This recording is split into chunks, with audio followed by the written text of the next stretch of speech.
Hello and welcome back to another episode of Red Dot Forum Camera Talk. I'm David Farkas. I'm joined, as always, by Josh Lehrer. Hey, everybody.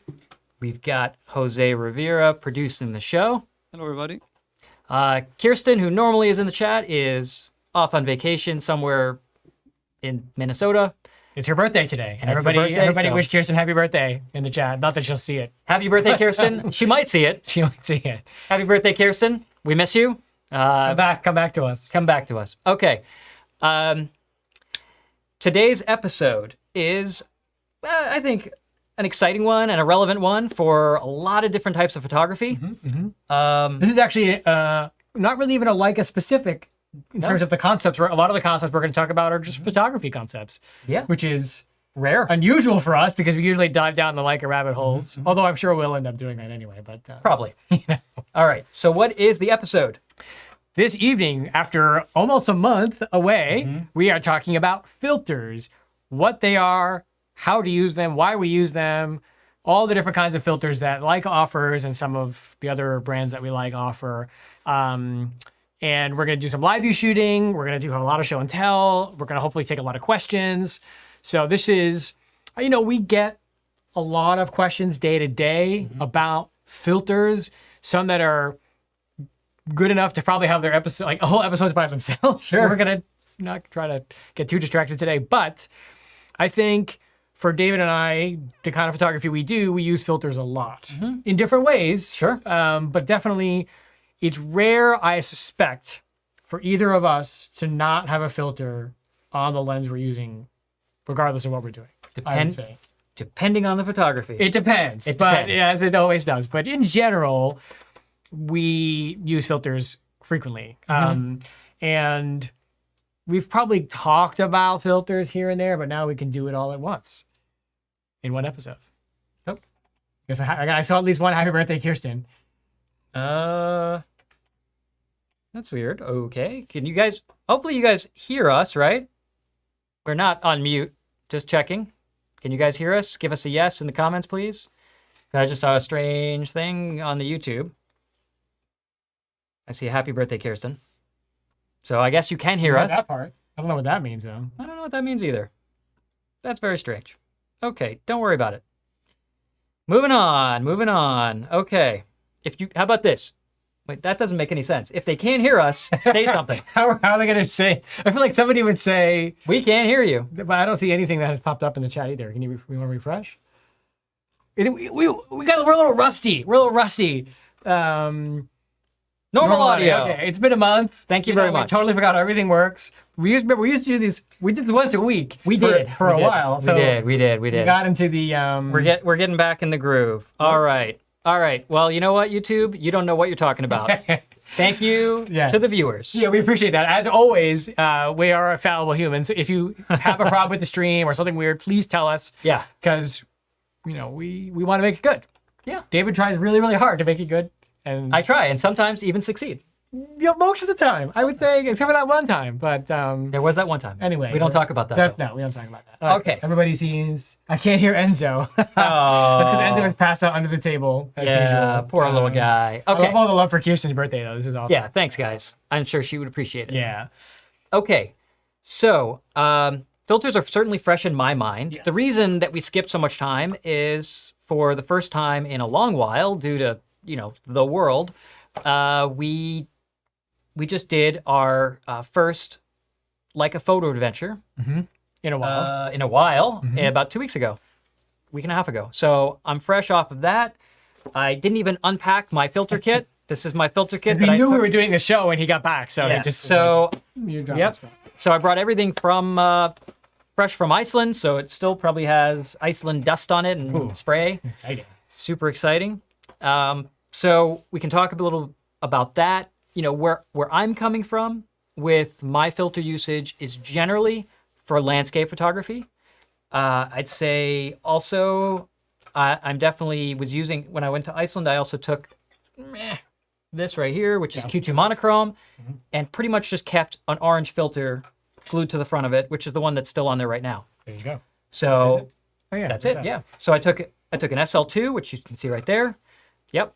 And I took a Q2 monochrome and it was a great compliment to have both those systems for color, for black and white, and of course I use different filters for different cameras. So we'll get into a little bit about that. Josh, what do you use filters for? Well, if you know me, and if you watch the show, you do, I'm a car fanatic. And for the automotive photography that I do, it's always a circular polarizer. I live and die by that. If you look at my desk at work, I have one polarizer for every size lens that I could possibly use, a lot of which I brought with me today. There. So for me, I live and die by the circular polarizer for sure. And then when I'm doing landscape, usually when I'm with this guy, then we're using our graduated ND filters. So we're going to talk, of course, about all those things and how we use them in our own applications and how we know other people use them and what they're good for and all that stuff. And also how to pick and maintain and all these things. As you can see, we have a tape. We can't really see, I guess. Well, There's here. so much stuff. There's things hiding behind There's here. so many secret. Look at this. Like I have stacks of filters to show you guys. It's just ridiculous. We're out of control. We hid the filters, even more of here. We hid all the filters behind all the cameras. So, because the cameras definitely look prettier than the filters do. That's true. This isn't a very not a very glamorous topic, but it's a very useful one. So that's what we're hoping to. This is nuts and bolts stuff right here, guys. Yeah. This is good stuff though. So I think Okay.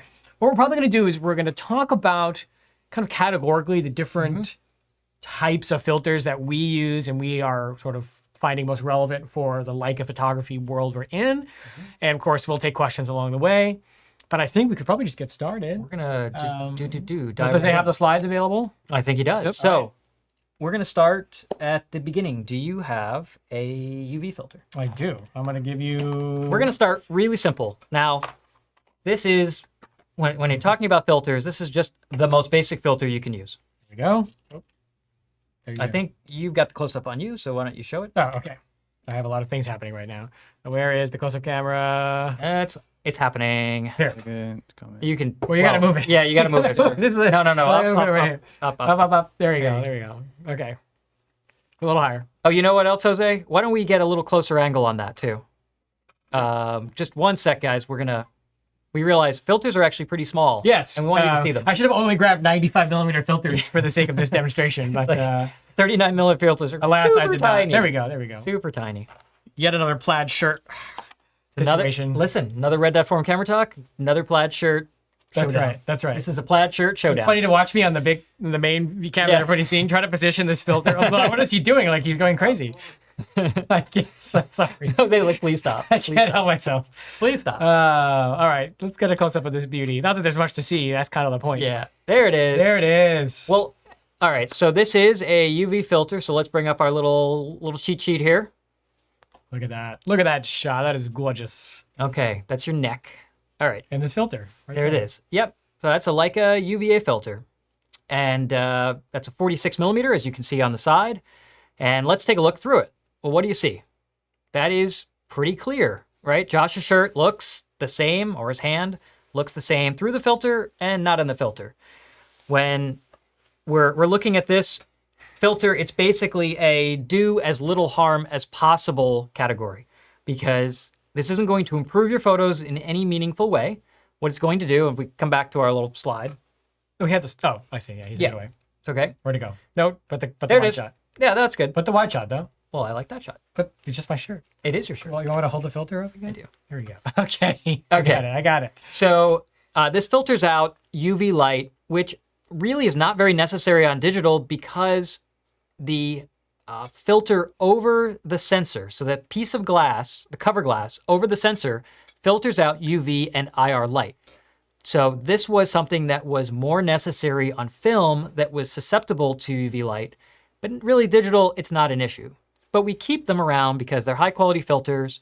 The Leica ones, for instance, are multi-coated, and it protects the lens from debris, physical damage, dust, spray, all that. And Yeah. now you can come back. Let's get right to a point that I want to make and we get this question, which simply is, are there any downsides to using a protective filter? And we're interchanging both clear and UV filters.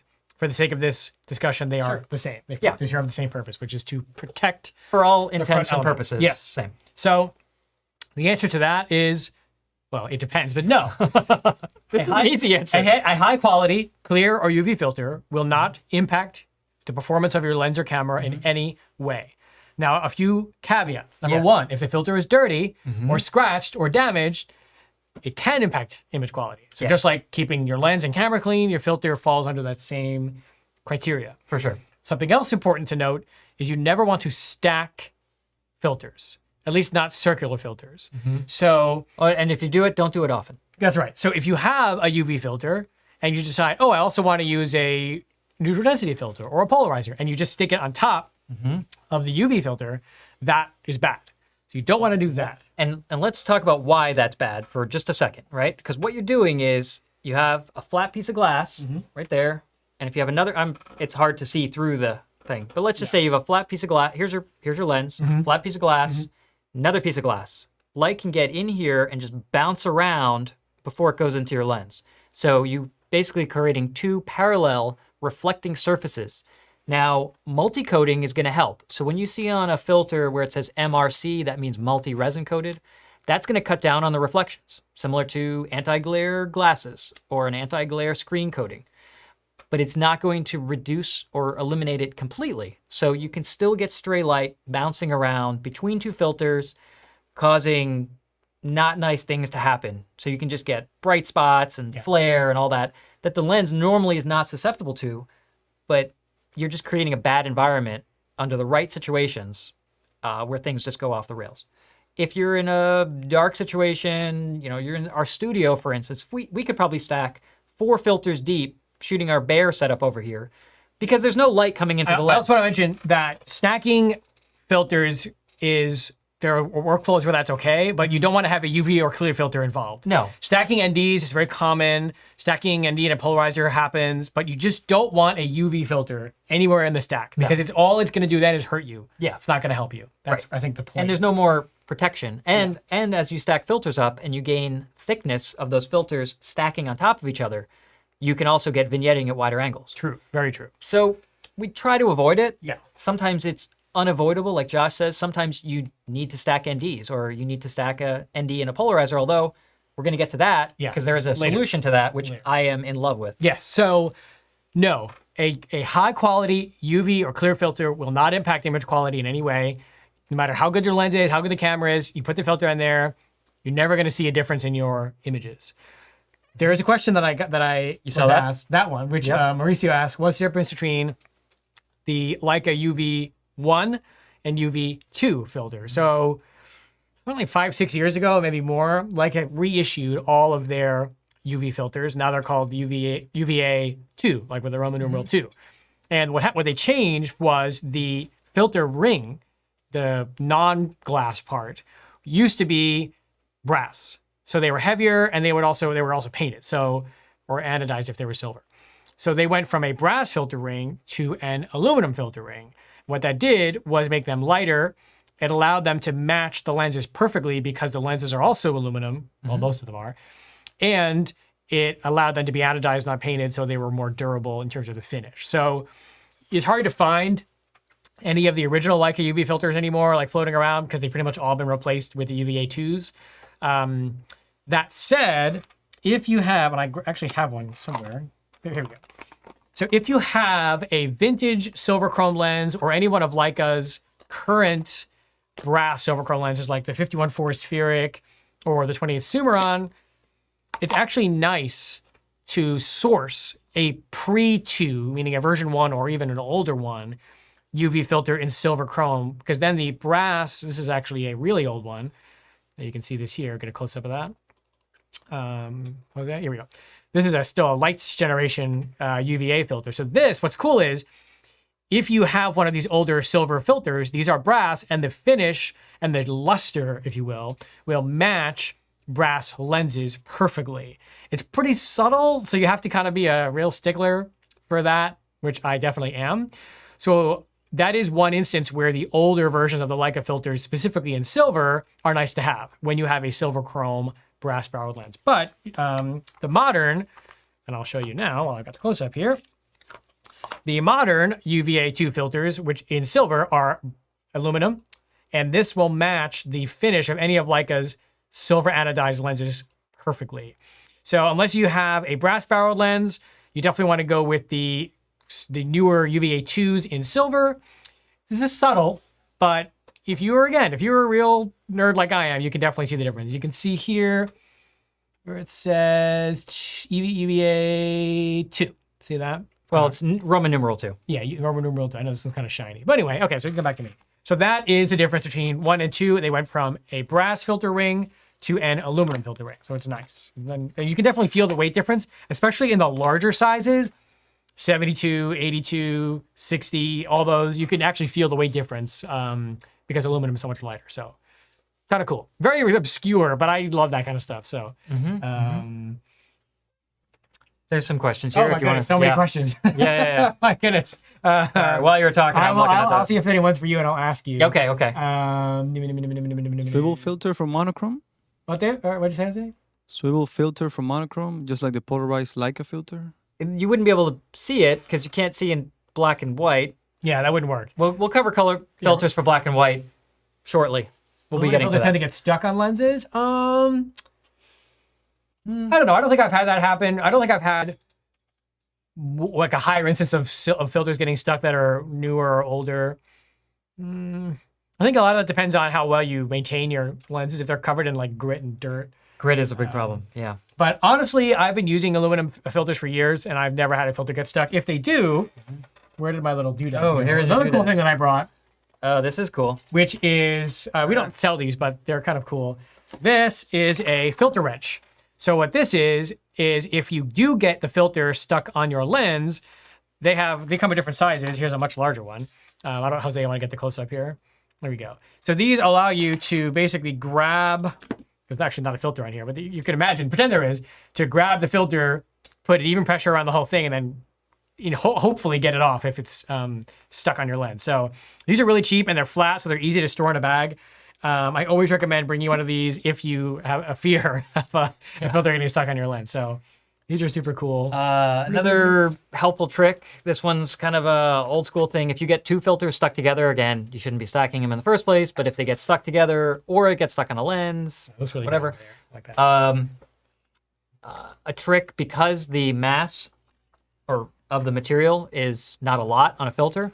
If you put them in the freezer, the metal of the filter will contract before the lens because the lens has a lot more mass to it and a lot more volume of metal, so it won't contract.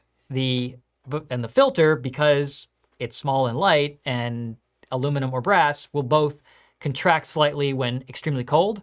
And you take it out, and usually it'll loosen it just enough to where you can get the filter. Just don't forget about it. Don't leave your lens leave it in the freezer overnight. Don't leave your lens in the freezer overnight. We're talking grab it a hot pocket, and then there's a lens there. Like, oh no, this is a 5 to 10 minute freezer treatment. Yeah. Take it out and try to work on the filter again. Honestly, in my world, and I see a lot of cameras and lenses come through my office, I don't really see stuck filters that often. Like, it's not such a disastrous problem that I would say, like, you even need to have a filter wrench around.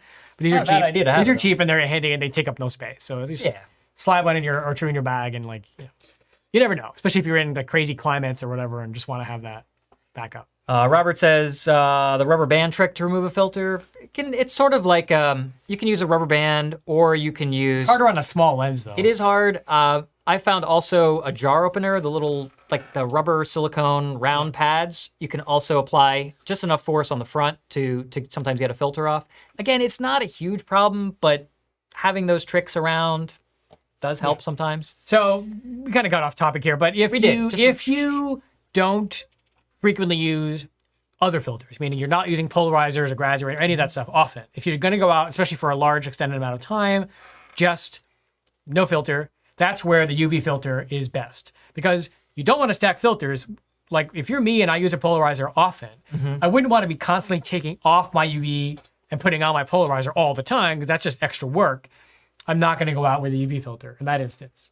However, if I'm just out and about doing street shooting or whatever, and I'm not using any creative filters, I'm going to have a UV filter on my lens.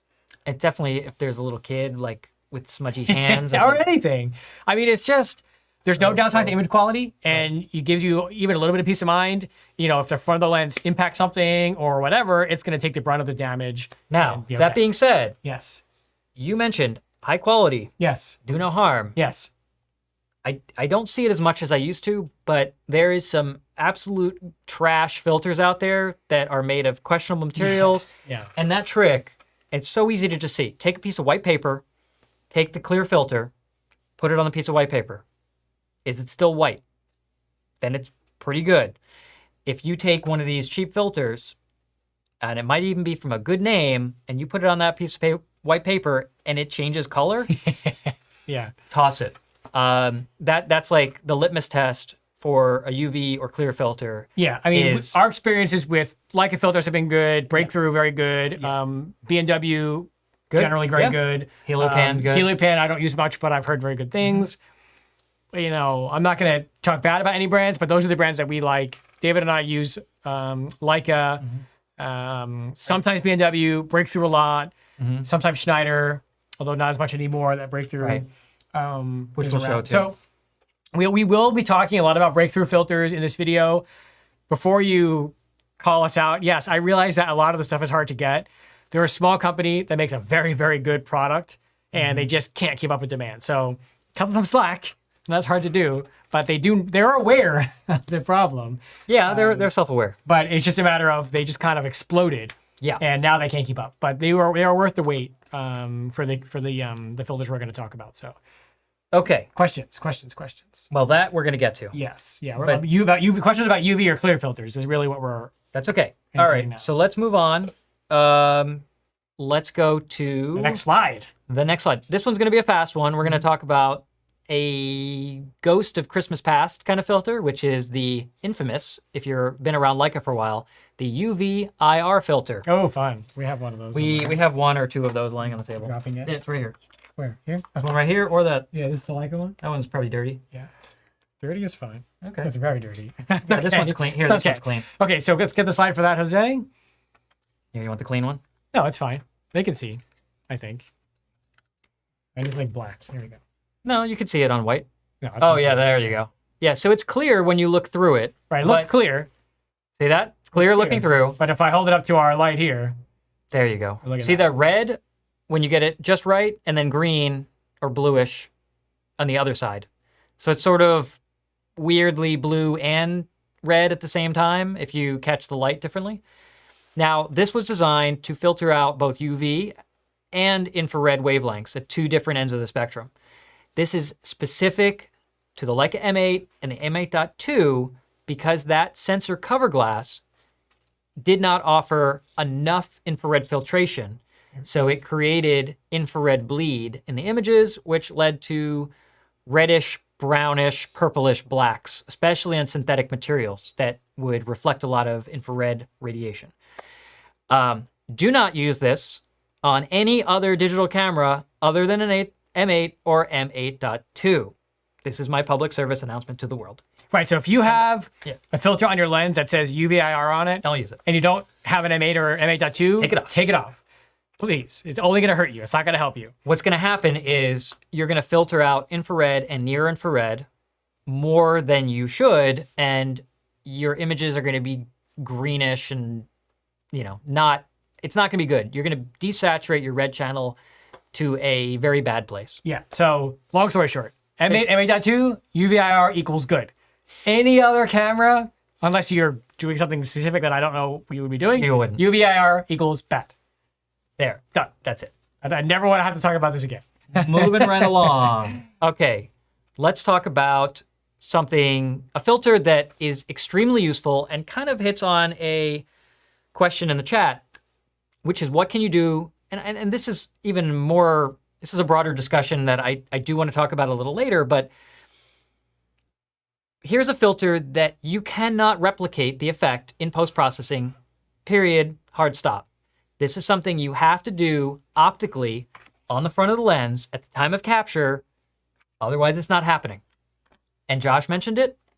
I think I mentioned it, but we both use a circular polarizer is a critical part of any kind of photography kit where you're shooting something that involves reflective surfaces, like Josh is with cars, or things covered in water, like I'm shooting for landscape. So let's pull up the slide for the circular polarizer. There it is. This is specifically a breakthrough 82 millimeter circular polarizer. This is what I would use on SL lenses or S lenses. David, Yes. take it away, David. Okay. I don't know if this will work like, Yeah, probably not. But we can, kind of does. maybe. No? Maybe Not really. Something. Not really. It's okay. Something off to the side. When you look through this, Maybe like the front of a lens. I already tried this. Did you? It's just, well, the problem is this light is coming straight at you, not 90 degrees. Oh, true. Right? Our main light is. Well, we're going to straight show it on above us. the live view camera. We are. I'm trying way too hard. Okay. Anyway, Well, carry maybe on. we could do this right after that since we can throw it on there. Yes, Okay. yes. So you'll see that it has a rotating front ring. Josh is holding the back of this and rotating the front, and that adjusts the polarization I'll effect. show you the front here so you can see it rotates. Yep. What this is designed to do is reduce reflections on surfaces, on reflecting surfaces, glass, metal, plastic, whatever. I use a lot to take reflections off of wet rocks around waterfalls because generally there's a lot of water around waterfalls and there's generally rocks around waterfalls. So instead of getting white glossy rocks, I get rich rock colored rocks. That's the idea. And I'm going to show you a sample of that. But also we're going to show you live view. So let's do that. I'm going to find... So I've got an SL2 here with the 24 to 70-8, which is what we're going to demonstrate the polarizing effect. We just get it kind of staged here. Okay. You want to go to live view or you want to go to the computer? No, go to live view All right, first. Jose, let's go to live view. Magic. So this is our friendly neighborhood Leica bear. And obviously the bear is not a very apt subject for reflections, but I'm going to zoom in here. I'm going to zoom out a Look little at more. the table. Yeah, that's where I'm going. Yeah, down there, right there. Okay, so take a look at this. This is the table, the reflection of the table in the background. And watch as I'm going to turn the polarizer and watch as the table becomes much more saturated and higher contrast, because what I've done is removed the reflection of this white background and lighting that's reflecting onto the table. So as I'm rotating the polarizer, you can see it goes from almost completely washed out because it's reflecting that light and that white background to what the table actually looks like in real life. We can go to, I don't know if the R8 will show anything. Let's see. Oh yeah, look at the lens on the R8 Christmas ornament, holiday ornament, excuse me. Look at that.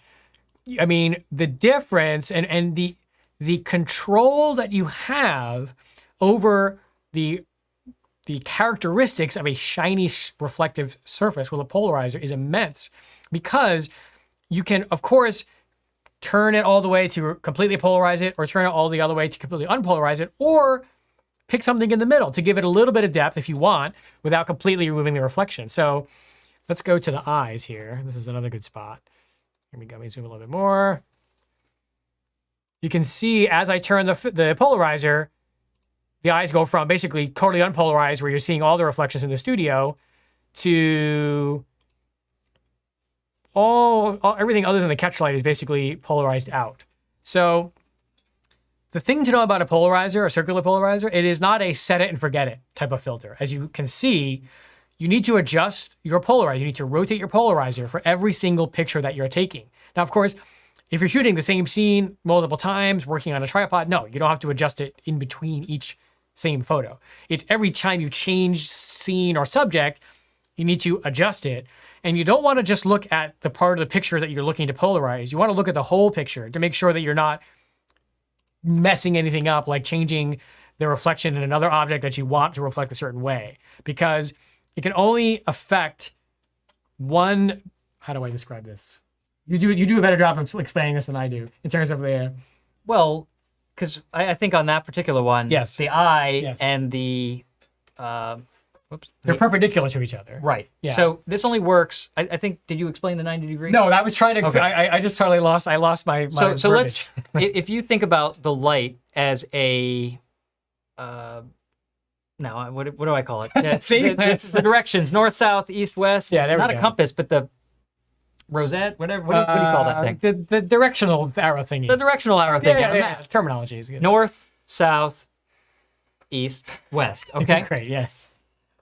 let's say the sun is coming from north. You can't polarize south, meaning let's say the sun is behind you and you're shooting something in front of you. It won't work. It does not work. You cannot work 180 degrees. Let's say that the sun is in front of you. You're shooting north. Okay, you can't shoot north. It doesn't work. So You can't polarize north. you can't polarize. Yeah. You can shoot. You just can't use a polarizer. It'll be irrelevant. Now, if the sun is north or south, you can shoot east or west. So I can turn, let's say this is my lighting object. This is my sun. I can turn and I could shoot Josh and I could polarize his glasses because he's 90 degrees to the light source. That would work. If there was another light source behind me in addition, it would not polarize that one, but it would polarize. You can only polarize light coming from one direction. Yes. That's basically what I was trying to say. Thank you, David. 90 degrees. So it's not a magic wand to fix everything. I've actually done some shoots that are tripod mounted where I've polarized different parts of the image and then composited those together to have one fully polarized shot. Because I can only do that polarize. in like watch photography. Yeah, exactly. So I do that sometimes, not often, but sometimes. So I wish I had like this would have been a good time to get a plant. You could have had like a wet leaves on the plant. Yeah, and I have a leaf shot somewhere that I You have a spray bottle? I could just sneeze saw. on this, I guess. Let's not do that. We're going to go to David's Lightroom catalog in a second where he's actually got some. Yeah, which is being very images. pokey. But actually, this was a reflecting leaf. I'm just going to show this particular Want to image. switch to the computer? Yeah, Yeah, Jose. just real quick. There we go. Now this is a leaf that I was able to bring out some richness of color because it was waxy and reflective. But using just a little bit of polarization allowed me to deepen those colors. This is a very simple scenario here, but one that is pretty effective and not what you would normally think. A lot of people think polarizer, deep blue skies, puffy white clouds. True, as long as you're 90 degrees to the sun. If you shoot into the sun, it doesn't make a lick of difference. And I wanted to see if I could pull up something more waterfall-y. Let's see. Waterfall-y. It's a good adjective. It's a real word. I mean, not really. I was on this workshop. I remember that. You were. Okay, so here is one. Now, looking at this, as Josh was saying, now this is polarized, but I'll zoom in on the rock so you can see. Okay, I didn't fully polarize this. I partially polarized the rocks because I didn't want it to look completely flat. So there's still, if you see here, there's still a bit of reflection, but notice that there's detail in that reflection, that it's not blown out. So really this acts as a highlight, not detracting from the overall image where normally, and you can see the amount of sun that is on the rocks, these are soaking wet. This would be as white as the waterfall if I hadn't polarized this area. But if you go too far, then it just looks fake. So the idea is to strike a balance and have that. Now this is a polarizer as well as an ND, which we are going to get to next. Yeah, let's see if there's any questions. Yeah, let's go back to us, Jose, and let's look at the chat, and then we'll talk about the dark polarizer. Whoa. There's not that much. Okay. Okay. Vector? I don't know. Maybe. Doesn't the filter make things look less alive? Yeah, with skin tones, polarizers can be a little bit weird. So I don't usually use them for portraits. It depends on how shiny. If you have like shiny skin like I do, maybe that helps. But oh, we didn't talk about polarizers on M's. Okay, let me dive into this. So Go for it. the very nature of a circular polarizer requires you to be looking at the effect in real time, meaning you need to be looking through your lens. If you have an S camera, Nikon DSLR, an SL, CL, any camera that shows you a feed through the lens, whether it's electronic or optical, you're good. You can simply adjust the polarizer, watch as it affects your image, and go to town. Now, the very nature of an M camera, of a rangefinder, is you're not looking through the lens. You're looking through an entirely separate window, which is fine for focusing and composing because of the way a rangefinder works. But if you're trying to polarize, it's not going to work because you're not actually looking through the lens. You're not looking at a live feed, whether, again, it's electronic or optical, through the lens. So you can't see the effect of the polarization. Now, in the pre-live view days, Leica made a polarizing filter that I've shown on this show before. I didn't bring with me today. because it's just a little bit too crazy. But basically, it fits on some lenses if they have the right filter size, and it flips out, goes over the rangefinder window, allows you to, because it flips 180 degrees, so it's the same effect, allows you to preview the effect of the polarization, and you flip it back. It's pretty ungainly and really not ideal for a live view M. Why do I say that? Well, because with live view, what is live view but a live feed through the lens? So you're seeing that. So with live view, you can actually see in real time, just like you would on an SL. Polarizer on there? Yeah. Okay, I'm just going to show another one. So I have another polarizer. Yes. Shocking, right? This is a technique that you can use on your M or any camera. If you don't want the hassle of throwing the filter on the camera, here's what I like to do. Do this. Hold it up. Yeah, that does work. Actually, look. Oh, you can see here. Yeah, look at that. Is it polarizing my eye? A little bit. Yeah. So what you want to do is obviously cover one eye. Your dominant. Oh, wow. It actually is blacking out the screen. Yeah, that's pretty cool. Okay, so I can see that the polarization effect is working 100% because I have now polarized the entire in-studio We monitor. kind of got off topic a little bit because what I just What want are to you talking finish about this point here is Sure, that sure, go. if you're working with M240 or newer, aside from I guess the MD262 and the M262, any camera that has deal. live view, Right. you can use an electronic viewfinder or the LCD screen to have a standard polarizer on your lens and simply adjust it using live view. If you don't want to use live view or have an M that doesn't have live view, whether it's analog or an M9, let's say, then you would need the Leica universal polarizer, which is the thing that flips over the rangefinder and then flips back.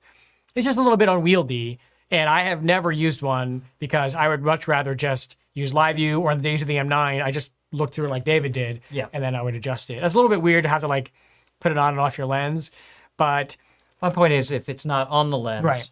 Yeah, if you're deciding whether or not to use and at it, that point you have to mark it. You have to mark the polarizer with like a white pen so you know exactly where the spots are. It's a little bit clunky. But thankfully, we live in the era of the M10 and the M10R that have live view, that have the VisaFlex. So to me, it's a non-issue. To someone who's a diehard rangefinder shooter and say, I'm never going to use the VisaFlex, I'm never going to use live view, I would say, if you decide that polarization is an effect you desire for your photography, that's going to be the time to cave in and finally use the VisaFlex or live view, just for those instances, because there's no better way on an M to see the effect of polarization, which you need to do if you're actually going to use the filter properly. That's my lecture on M's and polarizers. it's a good lecture. There you go. Any I wanna questions about be- that? Well, before Yeah, I want to be a little more, because maybe that whole north, south, east, west thing didn't make sense. I just want to show an Gee, you think? example. Yeah, a little bit. So let's go back to the computer just for a second. Okay. Okay, you can see what is in the middle of this picture. That is the sun. Okay, this is nothing in this image can be polarized because I'm shooting directly into the sun. By contrast, let's take a wide angle shot here, and this even shows it. This has a polarizer on it, and you'll notice the sun is over here behind this tree, that little starburst. And look at the color of the sky, because this area, this is a very wide lens. This is taken at 16 millimeter, which has an angle of view of what, like 100 and some degrees? A lot. A lot. So what's interesting about this picture, as an example, is this is not polarized. This is not polarized. But as we get towards this side of the frame, it's now polarized. So this is an image where half of it not polarized because it's pointing the wrong way. The other half of the image is polarized. And it's something you need to be careful of, because if you half polarize an image, sometimes it can look cool, like I think this does. It worked out well here because of the placement of the sun. It worked out well because of the position of the sun. Yeah. But let's say the sun was behind me and I did the same thing, then it would just look weird because there's no reason for the sky to be less saturated in one area than another. But this is exactly the effect. So if you look at the leaves, the effect on the leaves, because these are clearly, yes, they're a little backlit, but this is non-polarized. And I do apologize, it's still loading. Yes, okay. Hold on. Probably because I'm not in develop. There we go. Don't know why Lightroom is so much faster in develop. There we go. So this is polarized, and this is not polarized. If you can, I don't know if you can see the difference, but there is a difference that I can see of the leaves and the sky and that contrast versus this side, which is not polarized. But this is also what I was talking about. Make sure you're not just looking at the part of your picture that's polarized. You Look want at to the look whole at the thing. entire frame as you're turning the polarizer, just to make sure that the overall image creatively is what you're looking to get. Right. And as another option, if it loads, there we go. Nope, we're trying. Come on, computer, you can do it. I have not opened this catalog, this particular catalog, in a little bit on this computer, and it's lagging. Okay, so this one, the sun is at 90 degrees of the image. This is polarized. And you can see that it controls the reflections on the snow, reflections on the leaves, and generally leads to a pretty saturated looking image. Where did you take this picture? It's funny that where did I take this picture? So I took these pictures. Let me ask another question. What would our viewers do if they wanted to get a picture just like that? It's funny you should ask, Josh. Almost like we talked about this before. Almost like we talked about this before. This is actually when I was scouting for our upcoming Colorado Fall Foliage Workshop, which is happening in about a month. And it just so happens it was full for a long time, and we have 2 spots that opened up. So if you want to come to Colorado and learn how to use filters in Colorado with me and Peter That's right.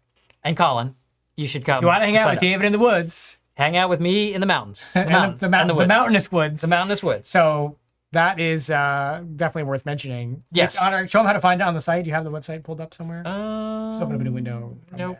there. Hold on. Like, I was going to say right click and go to Leica Survey, but okay. There we Go go. to events, destination workshops. And there it is. Why does it say 1 spot left? Because computers. No. I think it's actually 2 spots. Well, or you guys can fight it out for 1 spot. That's fine with me. Unless someone signed up while we're I doing don't think this. so. Yeah, so this is the Colorado trip. Yeah. But we do have a spot remaining, And maybe one or 2, depending on what's right. 1 or 2, depending on what's right. You should check it out. It's going to be a lot of fun. Yeah. And Anyway, we'll take- enough of that. salesmanship. All right. All right, so that's the idea when talking about polarizers for, let's say, non-wet things, but leaves tend to be waxy and reflective. So it's very common when you're shooting fall foliage to use a polarizer. Can you pull up my Instagram on here to show a car picture? Maybe. Sure. I think so. Can we do I that? didn't actually think about that. Instagram.com/JLR7. I should have thought about this ahead of time. Because I have a bunch of car photography on my .com. At first, that's not even it. JA7. Oh, JA. Yeah. LEHRER7. You can see how prepared we are. Instagram.com, bro. No, just Instagram. Okay, stop. Let's try that again. Mm-hmm. We know how to use computers. There we go. What? Instagram.com. You have to sign in. Did you do JALEL? I guess. Oh, no, it's like a security thing. All right, never mind. Well, we'll do an episode on car photography, and I'll show my car photos. So, okay. I think Fantastic. We love Instagram. It's We're so doing- good. You can tell it's been a month since our last episode because we are so rusty. But it's fine. We're having a good time, so it's okay. Okay. Let's pause for a second. Jose, do we have questions to answer? Yeah, we have one that just came in. Can you explain any unique advantages using circular polarizers in black and white photography? Well, it's the same effect. Jinx. It's the same. I mean, you're not going to have changes in color tone, No. but you're going to have increased contrast and the change of tone on objects that are reflective or not. So it has the same function, you have the same objective. It's just not going to change the color, but it still works. Just remember, if you have it in monochrome, like an M10 monochrome, you want to have a VisuFlex or live view to use a polarizer, or else you're not going to see what's happening. What about how to clean filter smudges? We're going to get to that Yeah, Stay I don't know when tuned. we're going to cover that, but we will. We're talk gonna about cover that. that. We will talk about that. Yeah. because we want to get through the types. Okay. Let's see. Let me look. Yes. Yes, it does. You want to answer? There. Which one? Josh. Or Jose, whatever. Basically, does what you said about UV filters not being necessary with digital cameras apply to like a monochrome cameras as well as color? Correct. It doesn't matter. Yes. There's no if you're using any current camera with current lens, there is no need for UV filtration. You're simply using it to protect the front element. In modern times. Okay. Moving on. Paul Gibeon, who says hello from Washington, but you haven't answered my email yet. I'm calling you out on air right now. All right. Anyway, we sidetracked. We're gonna get the cleaning filters. Yes. Well, We're let's doing one move from on. Melbourne. That's awesome. All right, let's move on to neutral density. We didn't miss any polarizer questions? I don't think so. Okay. Just making sure. Okay. Next slide, please. Does Leica wait. photos show the What? correct polarization? Oh yeah, that's true. I use circular polarizers, not linear polarizers. That is a good safety tip over there. Does Leica Photo show the correct polarization? Yeah, if you're Yes. using the Leica Photos app, which is going to give you a wirelessly tethered feed of the live view, yeah, that's just like using live view on the camera. That would be a cool way to like really see polarization on a big screen, like on an iPad or something. Would be cool. Yeah. I mean, we're basically doing that here in the studio. When we polarize this, we're using live view to send out over YouTube onto our big studio monitor. So Josh isn't even looking at the back of the camera. He's looking at the big screen, Yeah. which is kind of the same thing if you looked at your iPad in photos. Yeah. Yeah. It'd be a little bit hard to like hold the iPad and like turn the polarizer, I guess, at the same time. But You need a stand. yeah. Yeah. Okay. There's one more there. Can silver filters cause internal reflections? No. Not generally, no. No. That's not how that's not like if you look at let me find the they're not really interfering with the light path, the actual ring. The ring sits outside of the front element, so it's not gonna make a difference. Just like saying a silver lens is not gonna have reflections. It's not the inside isn't silver of the lens, so if it sits in front of the front element. No, I've never seen it happen. I wonder if I can make it happen though. No, I want to try. Anyway, All right. We're gonna let that live to another day, right? all right. So we're talking about the next slide, right? Are we good with polarizers? I think so. Yeah, I mean, obviously we can come back to anything, so Yeah. don't be despondent if you forgot. the Moving question. on. Let's do it. What's next? ND filters. I have some right here. So, Ooh, this is the good one. okay, you want to hold? Oh, that's dirty. You want to hold these? Yeah. So you want the big one? Yeah, big is better. Well, this was actually here. These are different ones. This isn't it. Here, that's a 6. What do we got? That's a 6. I use that one a lot. Okay. And this one is I believe a 10. Nope. Oh, no, that's the one we're going to talk about next. Okay. I don't want to show that. I think this We're talking about dark CPLs or talking No, about just NDs? regular polarizers. Okay, so we're talking about that, NDs. and this one is a big one, right? I don't know. Why don't you let the young person who can see things Sorry, up close that's handle 15. Here we go. Okay. Okay. Let's do it. Next slide. All right. We're Now talking we about have- solid NDs, What does ND stand for, David? neutral density. What does that mean? Well, neutral means it's not adjusting the color. Density means it's affecting the exposure.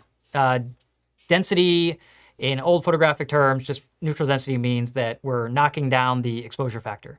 So essentially, this is sunglasses for your camera. Well, they're not tinted sunglasses for your camera. They are not tinted sunglasses. They're just sunglasses reducing the amount of light coming into the lens. Let's see if I can. And what that does, it allows primarily long exposure. Yeah, This is a. Which one is this one? 6. This is a 6 stop. Okay. I'm using my phone flashlight to show you basically what happens, and then we have the 10.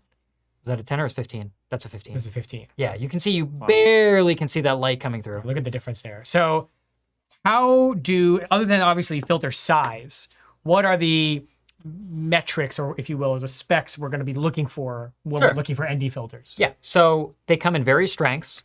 Everything from, I think, 2 or 3 stops all the way up to 15, what Josh is holding there. Yeah, this is That's a 15 stop. yeah, breakthrough. 15 stop. Yeah, I said right. Yeah, So so- this is a breakthrough 82, 15 stops. So that means this will reduce the amount of light coming into your lens by 15 stops. I don't even want to do that math, but just imagine if you're at, a 500 per second, that's like 250, 125, 60, 30, 15. I mean, it's Oh, like, yeah, for sure. it's crazy. Why would you want something that's strong? What would be your creative objective, Mr. Farkas? I'm going to show an example of that. Can you show and tell? I can show and maybe tell. Where was that? I had a nice example, where I experimented once. This is what conceptually, essentially what this is a fourth method of controlling exposure, because you have aperture, shutter speed, ISO, which control your exposure. An ND filter is a fourth exposure control because it's controlling how much light is entering your lens. Of course, you can't go the other way. There's not like a negative ND. That would be cool though, if that existed. That's called a faster aperture, like a Noctilux, I guess. That's right. A Noctilux is like a negative ND filter, but essentially. yes. We like this one? I mean, I'll just show. Look, here's a basic. Look, okay, let's show Right, we're going to just as a simple thing. Okay, So we're just showing the computer for a second. Okay. In simplistic terms, okay, this is 200th of a second. This is F11 or F8, 200th of a second, ISO 100. That's a waterfall. You might recognize it. That's with no ND. And you can see there's sea spray, or not sea spray, but foam and movement. And of course, because we didn't use a fast enough shutter speed, like a 2000th of a second, these details aren't super crisp.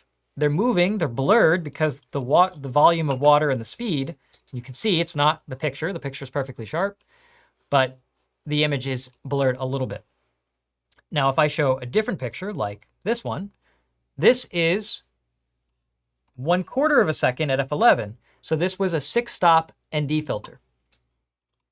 And you can see it's just right. So what we want to do with ND, there's definitely, I'd say, a proclivity of people getting really anxious about waterfalls and things, and I want 80-second exposure. It's like, no, you don't. Yeah. It depends on the volume of water and the flow rate. So here you can see it's very wispy waterfalls. A lot of these small little fingery things. This isn't Niagara Falls. This is a very small, relatively speaking, section of this waterfall.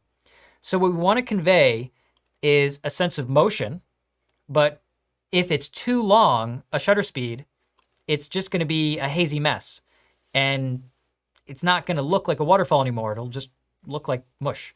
So people are often surprised when I tell them that the sweet spot is somewhere around 1/4, 1/3, 1/2, maybe even 1 second, really depending on that waterfall. And if you go too short, like an 1/8 or 15th, then it's choppy and it looks like you meant to do something else and didn't quite get there.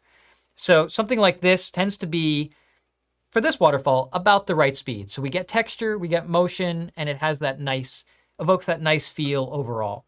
That's an example of that. What I was trying to find was also, do I have it? Sorry, I actually had it. Here we go. Okay, now this one is an example of using a 10-stop ND, I believe. If memory serves me. This is 24 seconds in daylight. So you have to use it might actually be a 15-stop. A 15, yeah, if my math checks out, I think this is a 15. So you can see what's happening here. One, there's no texture to this water anymore. It's just sort of hazy, misty, moody, which, if that's what you're going for, sorry, let me just switch over to develop again. If that's what you're going for, great. And you can see it's kind of amorphous around these rocks here.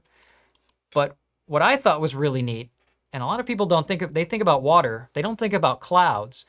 So my mind goes to using a really strong ND filter and getting a long shutter speed in the daytime when there's a lot of wind and clouds. So here you can see the clouds motion like a waterfall almost wrapping around these mountains. And there you really need 15, 30, 60 seconds to really get that effect. They're moving a lot slower and they're a lot farther away. Yes. So they need a lot more time. And that's where the 15 stop or even stacking a 15 with a 6, 200 right, really like crazy. here's a color version of that, but this one is just a 6-stop. This is 2 seconds. And that's the same water. Like if I flip between these pictures, you'll see those rocks haven't moved. The length of the exposure's changed. And at 2 seconds, especially timing it, what you want to do for water, certainly if you're doing waves, is you want to time it where the water comes in, and as soon as it stops rolling in, when it starts to ebb, is it ebb out, I think? Oh, don't ask me. What's ebb and I'm not flow? a Ebb and flow. waterologist. So I think when it goes out, which I'll call ebbing, that's when you want to actually set the exposure in motion, because you want that motion going away from you. That gives you the cool streaks. So in this case, it's 2 seconds and you see all the water streaking away back to the water. But look at the clouds. Here, they're just static hanging clouds. So in order to get that kind of cool cloud motion, we go here to the 15 stop and you can see the clouds are moving, but we sacrifice detail in the water. Now, if this was, let's say, a Colorado landscape and I didn't have any water, then I would see the cloud motion. Of course, then you have to accommodate also wind, and your leaves are moving around. So it's not a perfect scenario every time. It is a really cool filter to have in your bag for those specific circumstances where it makes sense. Which is why, you can come back to me, it's why I advocate for having a full kit. So I carry a 6, a 10, and a 15. And Let me give this back to you. what I really like about Breakthrough, you might wonder, why? Why is the 15 stop on my example here? Why is it black and white? What do you think is black and white, Josh? What do I think is black and white? Because This wasn't taken that recently. was this not with a breakthrough filter? This was not with a Breakthrough filter. Well, because if you think about light and how light has wavelengths from different ends of the spectrum, it's not what's the right word? It's not going through. It's not being transmitted equally through a lower quality or a certain type of filter. What that turns into is you get a disproportionate amount of infrared light that comes through the filter versus visible light. Now, at a very short exposure time, you would never notice that. But as the exposure time becomes significantly longer, you get so much more infrared light than you might normally get. Than visible light. The ratio changes that you start to get infrared bleed, which looks like a horrible color cast over your photos. And on the flip side of that, if you I used to use Schneider filters quite a lot. That's what I used for this shot. And Schneider came up with a solution for that, which was their IR ND. But because they don't make a 15 stop, Breakthrough does, how would I get 15 stops of stoppage here? I had to stack them. So when you stack 2 IR NDs, because it's attenuating the infrared wavelength, you can go back to the screen. I made it color. All my red's gone. They corrected too much of the red because I stacked 2 IR&D filters together. So it's not amazing. It's not horrible. I don't mind it, but I thought it worked pretty well in black and white. It was more impactful. But the reality is, this was a few months before I started testing Breakthrough filters in earnest. And after working with these, you can come back. We don't have to stare at the picture. After testing these, and maybe it has to do with these fancy color coatings on the front. Maybe it doesn't. Who knows? But they do look cool. I don't have those issues anymore. Now the transmission factor for each of these is very, very neutral, and actually the most neutral that either of us have seen. That's the benefit of a high quality neutral density filter, is that you're not going to be subject to infrared bleed to color cast because they're letting through different amounts of light disproportionately. So there you go. That's a good example. I like that. So where is it useful? Moving clouds, maybe you want, like, let's say you're in a meadow and you have sunflowers bouncing around. Meadow. That sounds so relaxing. Doesn't it sound nice? It's Very relaxing. nice, Yeah, just think you're in a Tuscan meadow in sunflower season, and the sunflowers are waving around in the wind. Well, the slowest you can get reasonably at f11 is, I don't know, like a 60th of a second, maybe. On a bright sunny day, Maybe if you're at ISO 50. So throw an ND on there, knock it down to 1 second, and now suddenly you get these kind of wispy looking things floating around in the field. Now So I'm just kind of outlining the options. Yeah. So if you want to show motion in the daytime and you want to slow things down, you really need an ND. Yeah. Things are easier pre-dawn or post-sunset because the light is diminishing as you shoot, or, well, at least after sunset. Before sunset, you have a window of opportunity while the light's getting better, but it's still dark out, to get some really dramatic long exposures. During the day, you've got to make your own nighttime, which is what these are.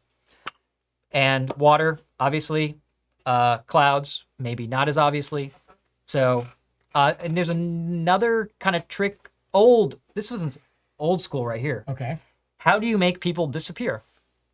Well, how do you make people disappear? So, in photographic terms, not in Liam Neeson terms. A particular set of skills. That's right. Let's say that you want to shoot, and this is an old trick, because there was a photographer who I do not know the name of. If you know his name, leave it in the chat. Someone will know. Someone will know. He took these iconic photographs decades ago of Grand Central Station in New York City. And there's no people in there. And there's light streaming in. How did he take a picture with no people, pre-Photoshop, with no one inside in the middle of the day? And the reason is he did such a long exposure that all the commuters and passengers and everyone was just passing by the frame. They didn't register it in at all because the exposure was so long.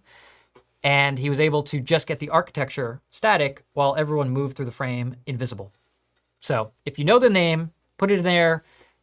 And even better, if you know the name, like, and you're correct. Somebody could Google it, like. I know, but I was going to say, if you know this trivia, we could send them a swag bag or something. No, I think it's too easy to figure out. So. Okay. So that is ND. Well, we didn't talk about the other application of ND, which is for stuff like this. Oh yeah, that as well. I was trying to get to. I'm thinking about landscape. Before we get to the next type of filter, Here. there's another application for a neutral density filter that is not for creative effects of slowing down water or clouds, but it's actually for ultra fast lenses in bright light. If you have a lens like the 75 Noctilux and you're shooting it on an M10, which is a great combination, or an M10 monochrome, you want to shoot wide open, but it's a bright sunny day or there's a lot of light tones in your image, even at the lowest ISO, the M10's 4,000th of a second minimum shutter speed is probably not going to be fast enough for the correct exposure. So you're going to get blown out images even with max shutter speed and lowest ISO at 1.25 or at 0.95 with a Noctilux 50. So a neutral density filter, you can take advantage of its light reducing properties by using that over your Noctilux to slow down your shutter speed, not to 24 seconds or 2 seconds, but to 1,000th of a second or 500th of a second. So instead of trying to show motion, you're simply trying to manage the light that's coming in because your lens has such a fast aperture and there's so much light that the camera shutter speed can't handle it. It's like if you have super light eyes and you're light sensitive, you need sunglasses to be able to go out in the daytime. Now, It's like that. in the era of the SL, SL2, and CL, those cameras have electronic shutters that can fire much, much, much faster than the camera's mechanical shutter, which would negate the need for an ND filter most of the time. That said, Why most of the time? there are limitations of the electronic shutter, especially when it comes to moving subjects. So if you're photographing moving subjects and it's a Noctilux bright light lens situation, you would defer to an ND filter, keep your shutter speeds in the mechanical range, and don't use the electronic shutter. So if you own a Noctilux, whether it's 75 or 50, especially if you have an M camera that has only a mechanical shutter, you definitely want to have, I would say, anywhere from a 3 or 4 stop ND filter for that lens. Leica makes them, this is an example of one. This is a 67, what they call it a 16X, which is 4 stops.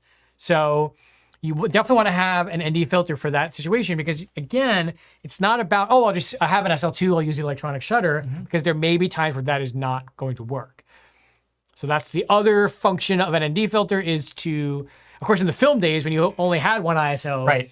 it was even more important because you couldn't just turn a dial and make your ISO go down to 100 if you had 1600 speed film in there. So Right. another important thing to know.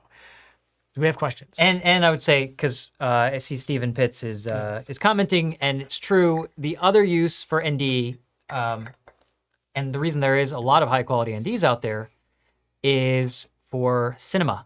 Motion picture, you want to have a certain shutter angle, which translates to a shutter speed, generally, which is kind of like your frame rate. You want to match your frame rate with your shutter speed. And and that's usually a 30th or a 40th of a second. Well, that's really hard to do in bright daylight with really fast aperture lenses, which you want for cinematic effect. So it is extremely normal in the cinema world to see ND filters on the front of those cameras when they're filming in daylight. That's just a normal thing. There's also a question that came up about, from Ray, is Vario ND as good as a normal ND?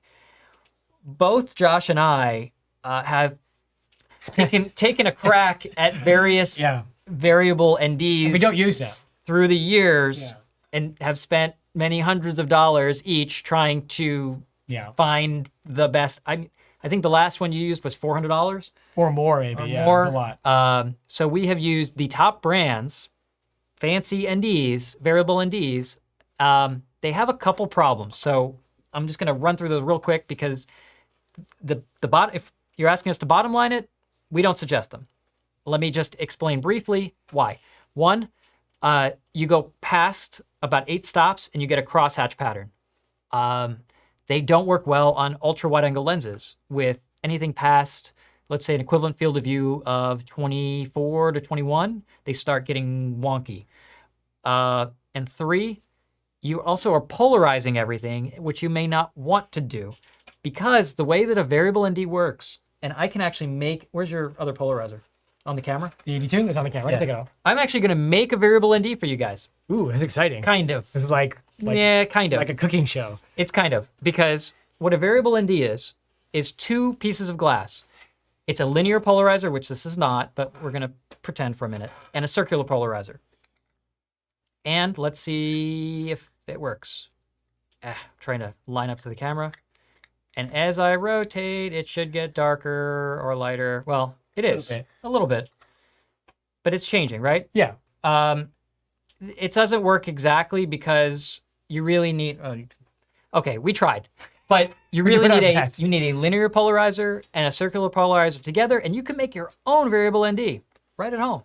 So if you do want to use one, proceed with caution and test it first before you just go on some crazy photo trip and find that it doesn't work for you. But it is, and variable, just to come back to this, I put into use or tried a variable ND for my filming applications when I was in bright daylight to get my shutter speeds down, and not knowing where I was, and I wanted to shoot at 1.4, so I tried to use a variable ND. And it definitely takes the sheen in a bad way off of most everything, humans, whatever, where objects tend to look flatter than they are because of that polarization. So just stick to a straight ND and have a good quality system with a few options. That's my hot take on that. Yeah. I think we got pretty much all the questions that I saw. Okay. We're getting caught up. So let's go. We're going to move on and combine both of the things we just talked about into one. Ooh, exciting thing. So now we're talking about one of my favorite awesome new filter technologies. Okay, and this one's from Breakthrough. I had never seen this before, and when I saw it, it was like, oh my gosh, where has this been all my life? And here it is. You want to? Oh, actually, it's on me. Hey, all right. So this is a dark polarizer. As you can see, it's pretty dark. You can't see much behind it. And it also rotates. What kind of magic is this?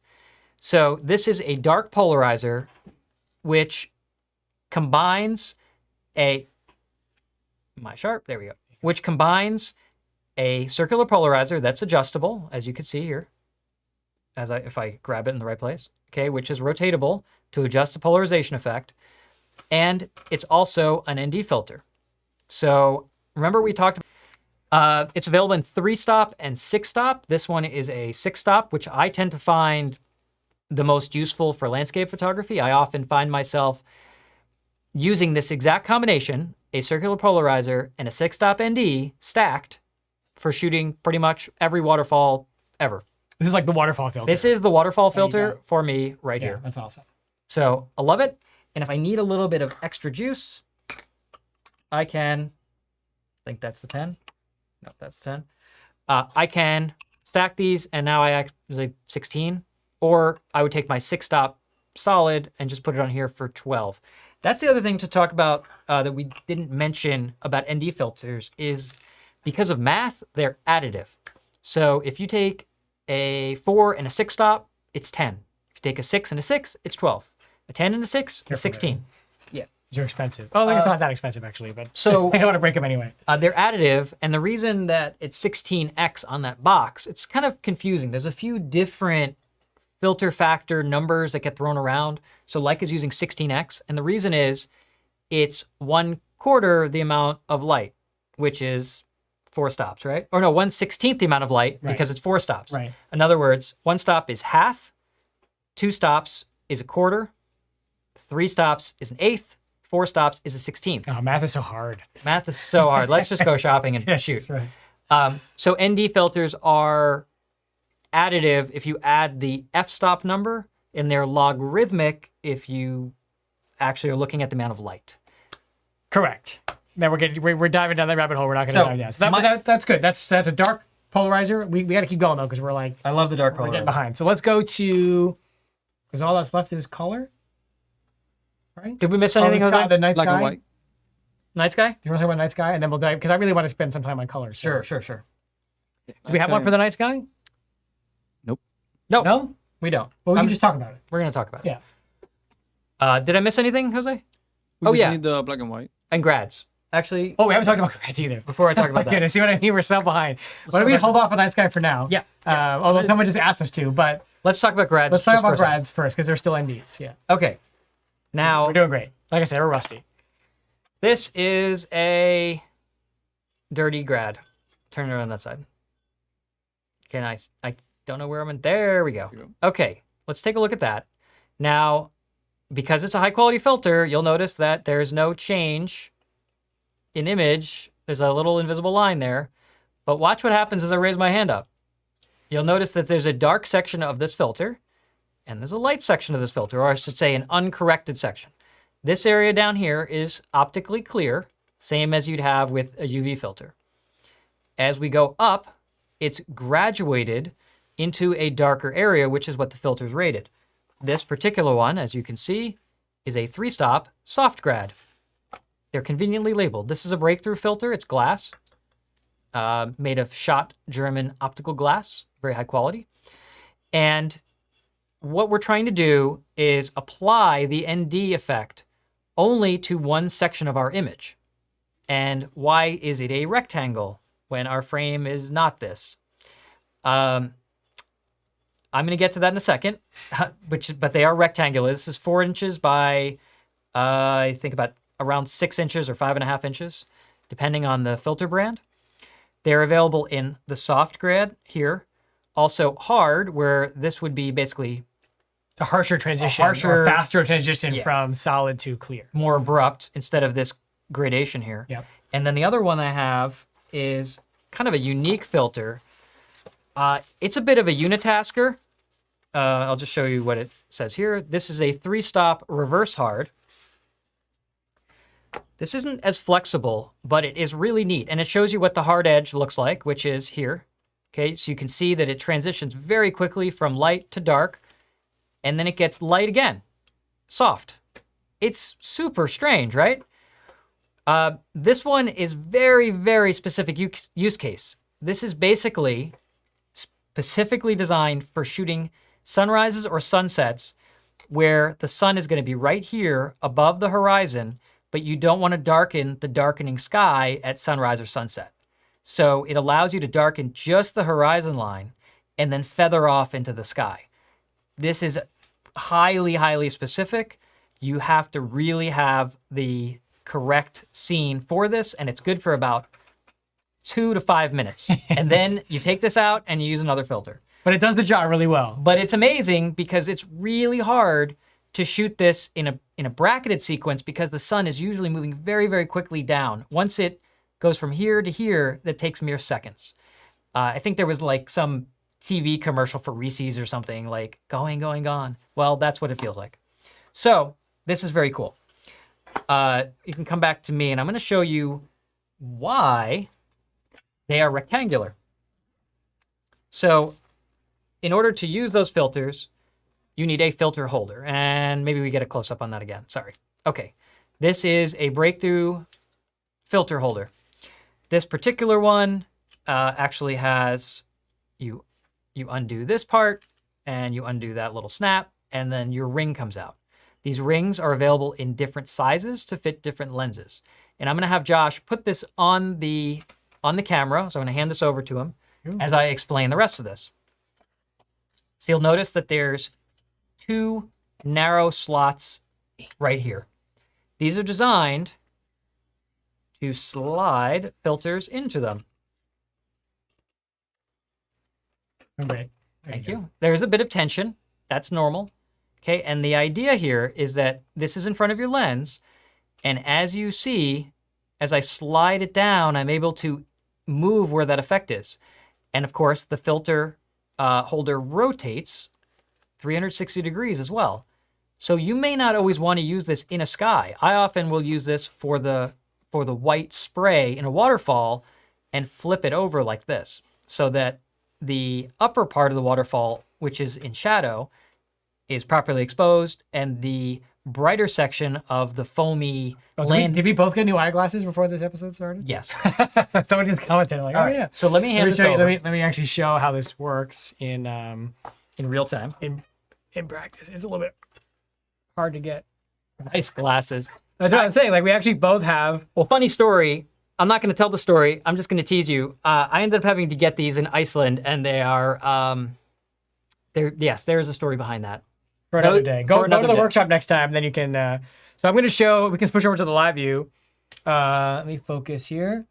There's our bear. So we put a white background behind the bear today, so you can see the effect.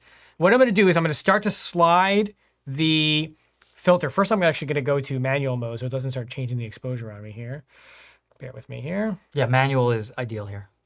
There we go. And perfect. I'm going to go a little over. All right. So I'm going to start to slide my graduated filter down.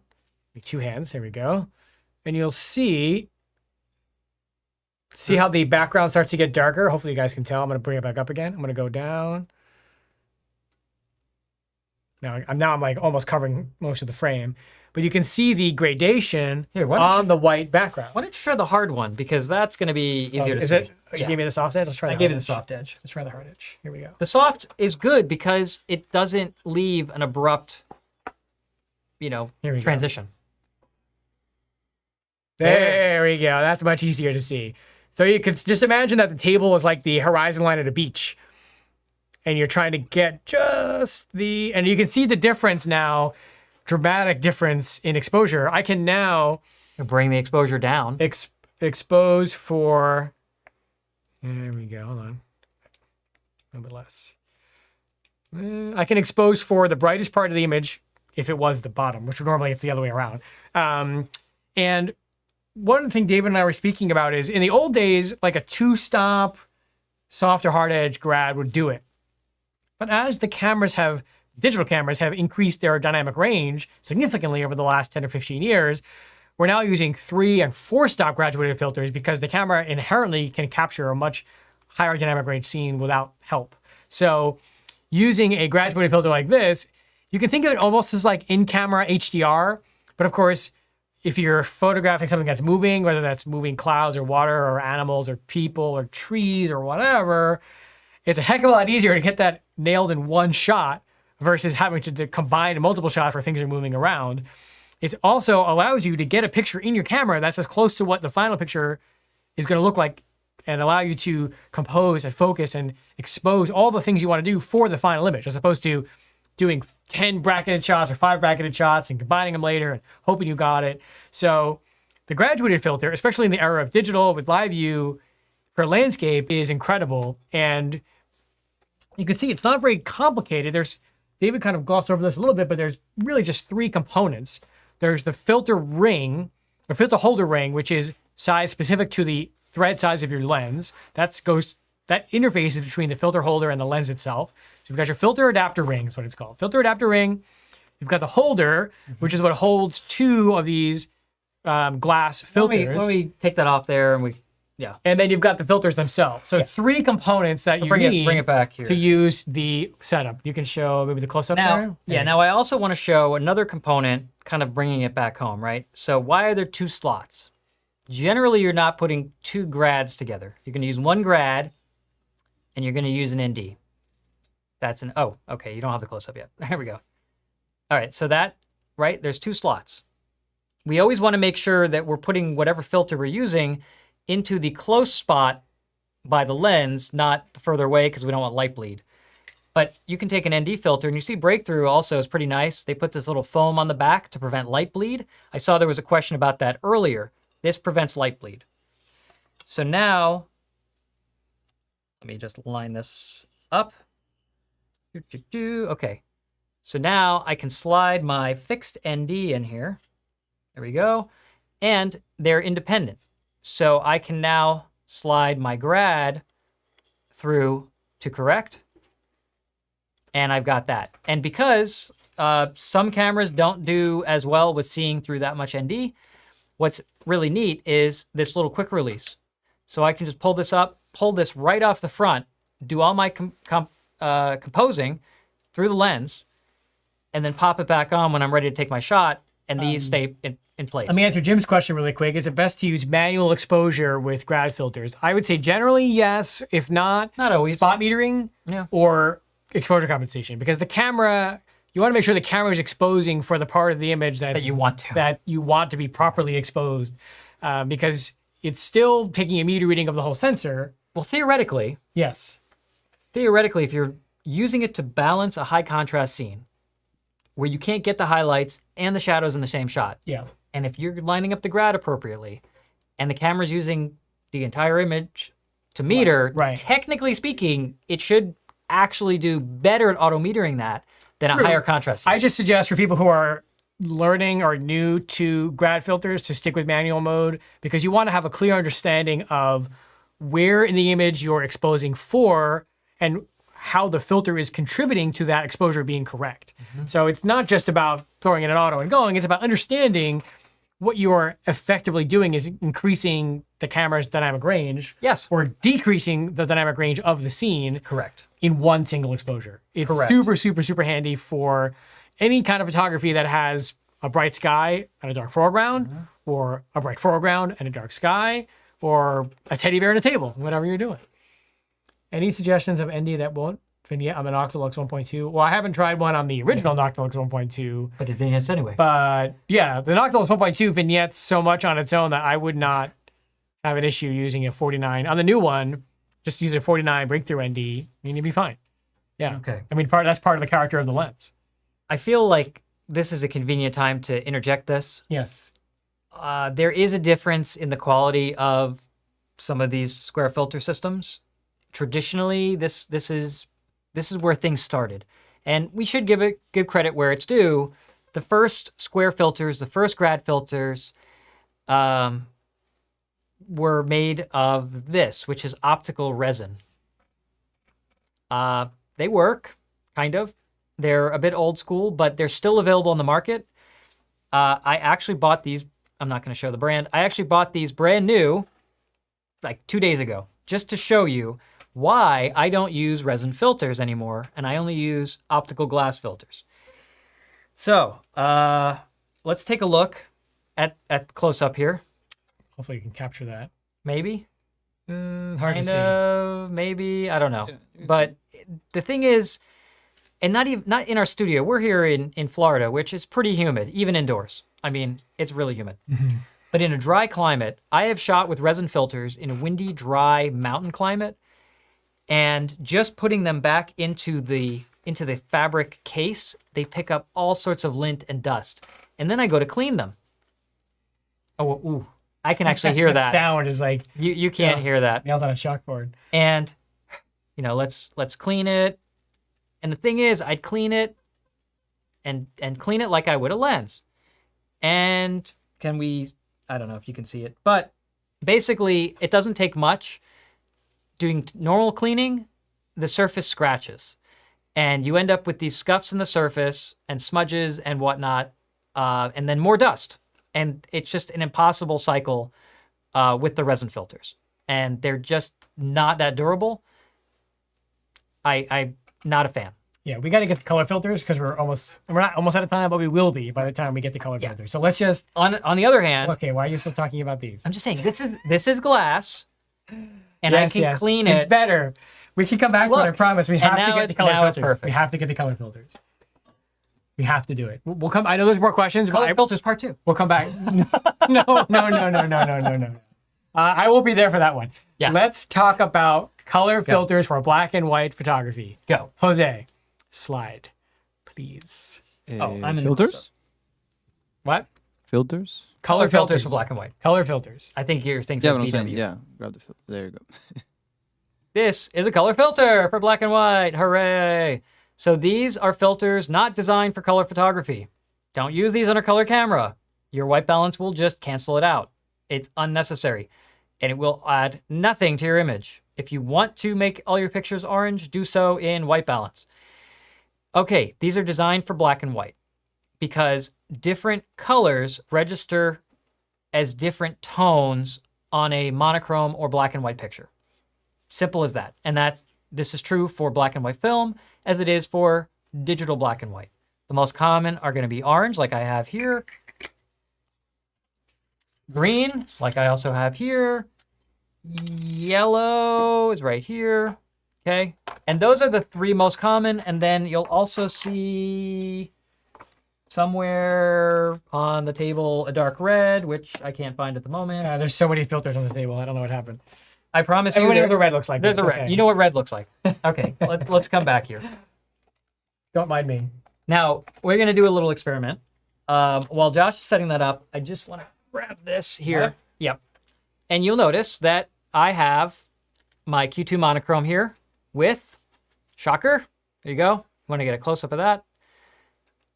With an orange filter on a monochrome camera, because that gives me, generally, especially because I was using this as a second camera for landscape, it gives me a higher contrast, punchier image.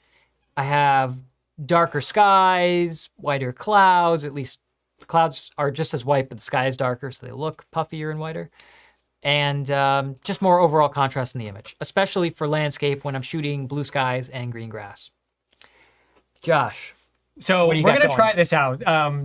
Admittedly, we didn't have enough time to experiment with this preemptively, but there is not currently a Leica monochrome camera that has HDMI out, so we can't to show for the live stream.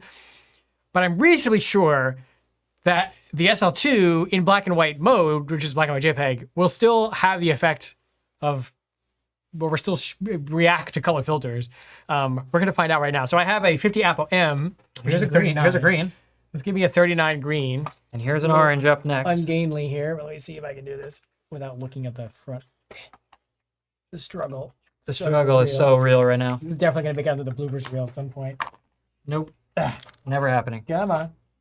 There we go. Okay.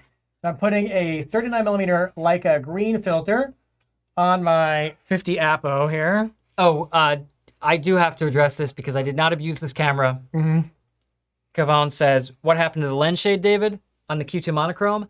I took that off because I didn't want to mess up the Q2 monochrome Yeah, lens shade. this is a Q lens shade. I actually took a much older, many years old, beat up Q lens shade off of Q116, and I put it on this camera because they're compatible. That way I didn't have to worry about it. Why is this an ISO 6400? Suzanne wants to know, do you prefer orange filter to the red for landscape? We're going to get into that, but generally I prefer orange as a good everything filter for black and white. I like a little more punch in my photos, so I tend to use it for... I basically left that on my entire time in Iceland when I was shooting city scenes around Reykjavik and also out in the... I'm actually going to... There's a card in here, right? There is a card in there. I'm going to do a picture with the green filter. I think this is the best way to do it. Okay. It's harder than it looks to thread a filter while you're on a It's live okay. stream. I'm doing this. I'm doing this. Okay, and then I'll take one without it. Let's see. Subash says, I love the orange on the Q2 monochrome for skin tones. I think it's great just overall. So if you have a monochrome, my adage is just get an orange filter. Be happy. I don't think the yellow does very much. It's a bit like a weaker version of orange in many ways. And I feel like what you get with yellow, you could probably achieve just in Lightroom or Photoshop very easily. I don't know why I'm not getting playback. Do I have to have HDMI out? This is weird, right? Everything's broken. This is a brand new camera, so. Oh, that's No, but weird. it's weird, right? That is weird. Firmware update. Can we try? Can we just go to the live really quick, Jose? Let me Yeah. see what happens. Go live. Let's see.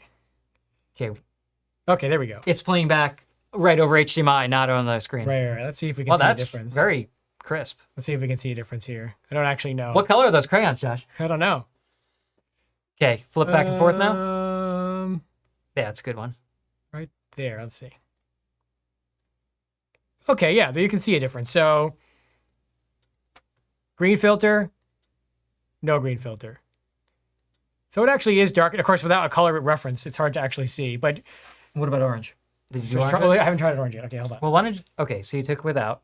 Okay, here we go. What's your feeling using color filters on a monochrome camera versus a color camera file converted to black and white and using color channel adjustments in Lightroom? I find more tonal flexibility in post using. Well, you're blocking everything right now. Yeah, go to the watch. This is hilarious. It's like a giant. I'm trying my hand. best. I'm giving her all she's got. I'm giving her all she's got. Okay. So the question is, Stop moving the table. using color filters on a monochrome camera versus shooting color camera like we're using here and using channel mixer controls in Photoshop and Lightroom. That's a loaded question. So yes, you have more post-processing flexibility to a degree, because if you start pushing those in odd directions, you get halos and you get artifacts that you may not notice at the macro level that are happening at the micro level. Just a thing. So you get weird edges if you have color gradation going to out of focus areas, things like that. The monochrome image, as we've shown, the monochrome versions tend to outperform the color versions of Leica cameras. So if you want to reference my ISO showdown articles, I've done 3 so far over the years, as well as we did an entire monochrome episode. We did a Q2 monochrome episode. We did an M10 monochrome episode. We kind of get into the nitty gritty there. But basically, you're going to get a 2-stop ISO advantage and a detail advantage using a monochrome versus a color, if your intent is to shoot in black and white. If your intent is to shoot in color, Monochrome's not going to help. monochrome's not going to help. But if you want the highest quality black and white image, monochrome, 100%. There you go. Let's see if this works. Forgive me if I have a plan B that's much more janky than this if it doesn't work. So Jose, can we go to the live view? The bear. Oh, let's see. So this is a little blurry. Oh, that's a huge difference. Yeah, it's orange, right? Yeah. Orange. Sweet. No filter, right? So this is, so 4 is no filter. I need to redo the sequence without you moving the table. That's with an orange filter. That's fascinating that this works in black and white mode. I'm assuming it's not going to respond quite the same way as it would in color, but the box is yellow. We'll go to the bow tie. Let's see. Let's see the bow tie. I'm getting there. You can see we definitely practiced this ahead of time. Yeah, the bow tie is like a gold color. Yeah, it's gold. So with the orange filter, you're getting a little more contrast, a little more detail. Although the blur is from the Me moving it. David moving. Sorry, guys. Let me redo this properly. All right, let's come back. I'm going to do a couple of test shots for you guys. So don't mind me. I'm going to have David answer a couple of questions. And David, you're not allowed to touch the table for the next 3 minutes. I'm actually just going to format this card. So that's nothing. Alan says, yellow is the UV filter of black and white photography. Kind of true. It doesn't hurt the image. Doesn't help it a lot either. So sure. It's going to give you a little bit of extra juice on your files, and it's going to offer some protection. So sure, if you want to, if you want to look at, it's hard not to touch the table. I know. If you want to look at a yellow filter as your general walking around protection filter, go for it. But I kind of look at the same way that the orange filter is the same, because I really like the rendering of an orange filter for most everything. So for me, I just leave it on and go to town. Forgot something. Yeah, I got to do this in the right order here. So I'm going to do one.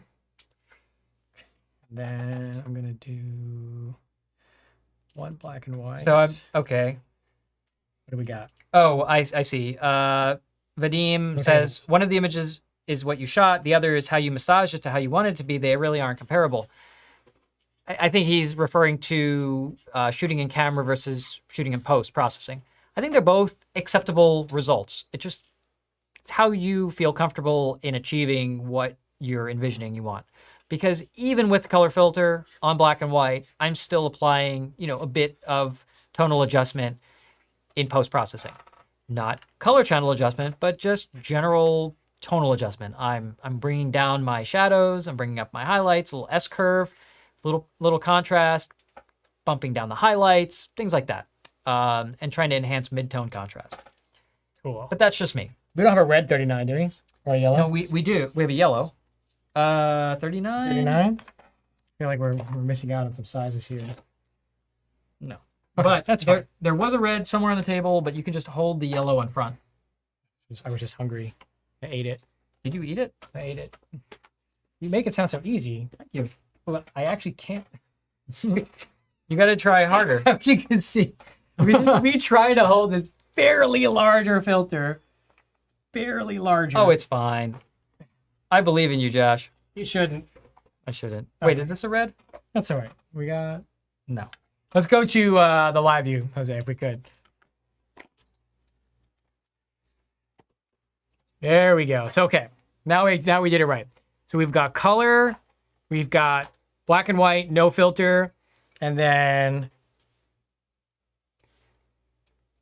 Oh my goodness, that is quite dramatic. Okay, so this was the orange filter, and then the green filter, and then me holding the yellow filter. So I don't put a lot of stock in that. Look at that. Do you have no filter? Yeah, there's no filter, orange filter. So let's go to a reference image first.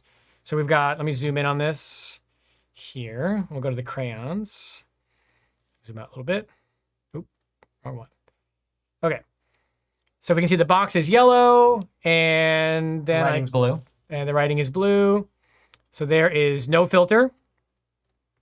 Orange filter. Look at the way it changes The box. the yellow and the blue dramatically. Look how much darker the blue is getting. Yeah.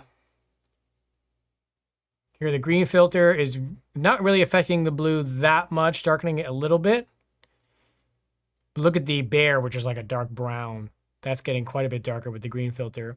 And then the yellow filter, not doing much. It's a pretty weak filter. I think this is actually a good example of how little a weak yellow filter is going to do, especially if you're holding it in front of the lens. Yeah. So really the difference, let me zoom out here. Oops. Oh, nice. There we go. There we go. So no filter, color. No filter, black and white. Orange, green, yellow. Color. Yeah. Nice. Orange or yellow, green, orange. So it actually does work. Not amazingly well to do black and white mode. I wish the Q2 monochrome had some kind of HDMI out because that would be so much more suitable for this. It would be, but it doesn't. Just to be clear, an orange filter on a color shot, DNG converted to black and white? No. No. Yeah, I mean, we're showing it here, but And this is not real. This is not like real. It's halfway simulating. there, yeah. This is simulating. Because we're shooting it in the camera in black and white. If you're shooting it in color, the water white balance is going to correct Wait, it. do you still have a filter on there? I know, but I can put one on there. Put the orange filter on. Okay. And right now we're in daylight white balance. I think But I custom white balance, aren't I? Or no, daylight. no, I put daylight. Hold on. So we're gonna demonstrate why you don't want to do this. I'm getting there. There we go. All right, let's go to. Hold on, let me put it Okay, on color. here we Let me go. put it on color. Hold on. Well, yes. Dan asked, can you have your camera setting to JPEG and DNG when shooting in black and white with a filter? Yes, You could. Yeah, that's literally what I was just doing. I was just doing JPEG with monochrome mode, and of course, then you get live view and playback in black and white, and then you could see, as you guys saw, the effects of the color filters that are over the lens. Yeah. So go to live view. Right. This is just an exercise. Well, I love that's it. I think this looks great. This is a an orange filter? Wait, is this an Instagram filter? Yes. Oh, that looks like an Instagram And filter. auto white balance, not doing enough of a job, much of a job Why don't here. you white balance live view on the background and see if we can Let's bypass do this here. White balance. it? Great card. Yeah, live view. Yeah, and do the background as white. Let's try. Oh, no. Oh, you didn't say okay. I got it. Or why don't you try the Leica in the front? Okay. This is a complicated operation here. I can do it with this. Oh, this is he's looking for a gray card. I don't want that. No. No. That's what I want. Yeah, I want a gray card light. You think the camera in front? Okay. Yeah, I don't think it is able to correct it out. Oh. Unprocessed. Scene is too bright. It doesn't like that. Okay. Maybe I think the background is the way to go. I just don't think it can correct it out. Yeah. Okay. So your pictures are going to be a little messed up, but black and white's going to look fine. Yeah, I mean, this is trying to correct it out. I wonder if I could just go to a manual color temperature. Maybe. I doubt it. No, it's not. It just doesn't get warm enough. Right. You can see, like, even if I go to 2000. Yeah. So The answer is you don't want to do this. You don't. I don't know why I'm spending so much time on this. You don't. You don't want to put a color black and white filter on a color camera and shoot in color, unless you really, really want your pictures to look like this. And look, I don't judge. Maybe that's your thing. Although, here, Come back to us, yeah. Jose, please. Although, Yes. it's an interesting thought experiment. Yes. It is possible that this would aid in your black and white conversion if that is your only goal and you were never going to use this for color. True, but you would be giving up a lot to gain very little, in my opinion. true. Because your color image, when you shoot color and convert to black and white, you have both. If you do this, you can't use the color image. You can only convert it to black and white. So I wouldn't do it. Maybe But for hey, fun. look, we tried. We're trying all sorts of things today. So don't use a color black and white filter on a color camera. Use it on a black and white camera or black and white film. Right. That's the lesson from this ridiculous exercise. Questions? Probably Okay. we're good. Okay. How are we doing? We're doing good. We didn't talk about the night sky filter. We can still answer questions about color filters, but I know Bob asked about that. So why don't we quickly just take a break from color for a second and talk about the night sky filter? Night sky. Sure. Don't mind if I do. Okay. This is a night sky filter. Ooh. So we're just gonna do a close up. I don't have a cool slide prepared because I just don't. So you'll notice it has a little bit of a blue tinge to it, a little bit. If I put my hand behind it, you'll see it's a little blue, but not crazy, right? So this is kind of an interesting specific filter. What it's designed to do, and come back here, is it's also very specific. This filters out certain wavelengths of light and separates certain colors. So for instance, if I had used this in Colorado, you notice all the trees were just pretty much yellow. What this would do for that kind of foliage is delineate more separation within that narrow band of color. So I would get slightly oranger yellows and more greenish yellows and yellows, and it would essentially give me more color range within that narrow color band of yellow, specifically yellow.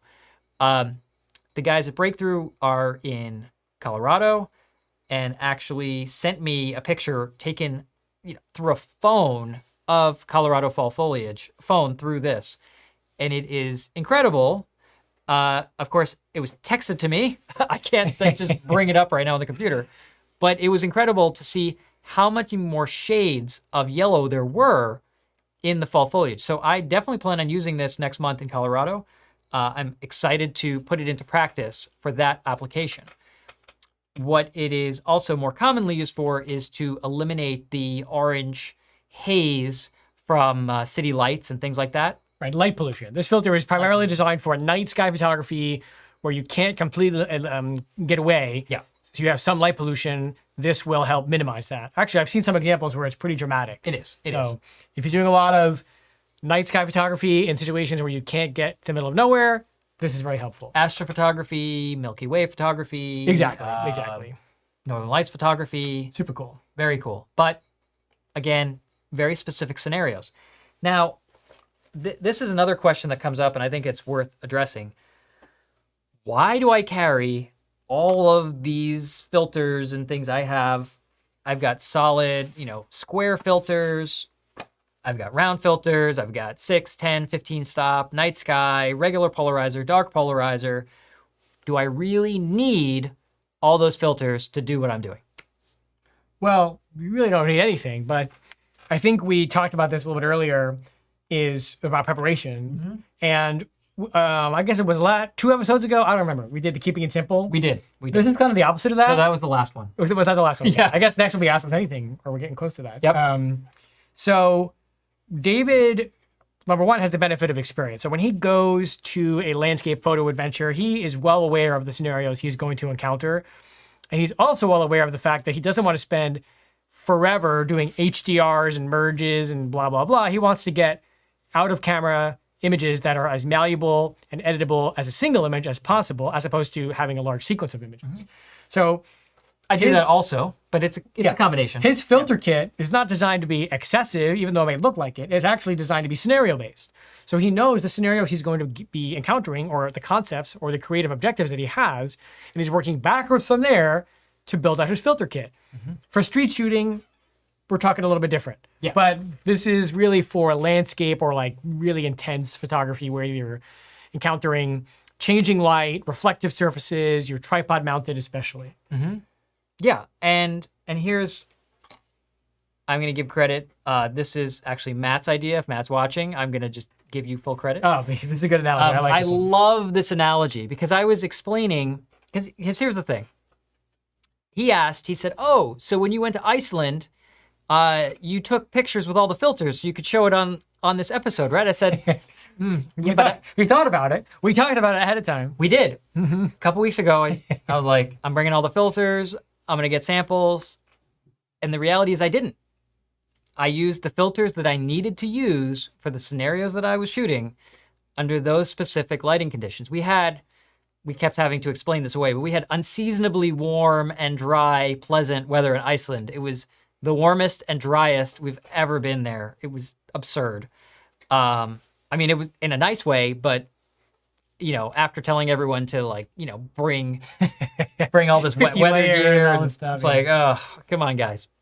So given the scenarios that we're in, I didn't need to use a 3-stop reverse hard grad because we didn't shoot a sun coming over a ridge or a seascape. Wasn't necessary. In fact, I didn't really need to use a grad filter much because, again, what we were shooting didn't require it. Didn't have that level of contrast. The sun was in the right place, not the wrong place. So did I use polarizer? Ton. Did I use the 6-stop dark polarizer? A ton. Did I use my 6 and 10-stop? Absolutely. I used the orange filter on the monochrome for pretty much everything. So I did use a lot of filters. I just didn't use all the filters. And nope. Yeah, it doesn't like you. Okay, I'm trying to get to. Yeah. I have another plan. Do you? I do. Okay. Carry on. Don't mind me. I'm just chilling. Okay. So here's the analogy that I like. Do I regret taking all of these things with me? No, of course not. And I should also mention that I'm using these Think Tank. This is a filter. Was it Filter Hive Mini, I think, which I'm actually using to organize all my filters, which is pretty cool. So not a big deal. And in fact, Josh's arm is right in my way. Sorry. I'm just trying to get this to work. It's okay. So what I do is I just hang this on the top of the tripod, and then I can work right out of it very easily without having to search in my bag, which is super cool. When I wasn't using it on the tripod, I actually fitted this onto my backpack waist strap, so I'd have it at hand without, again, having to go in my backpack. So if I was on a hike, I could just access my filters right here. And this will hold 8 up. These are 82 millimeter filters. So I could hold 8 filters right in here, which is great. Okay. And I get this to work. I'm sorry. Carry on. That's okay. But back to the analogy that I like so much. Yes. I like that too. Thank you, Matt. Thank you, Matt. Here's the analogy. Let's say I'm a plumber. I drive up to a job, someone calls, it's an emergency, there's water everywhere. Okay, I'll be right out. I've got an entire van full of tools. And I go in that house, and all I need to fix the problem is a plunger. Well, why did I need to bring all those tools with me? All you needed was a plunger, right? And you're a plumber, you should know that.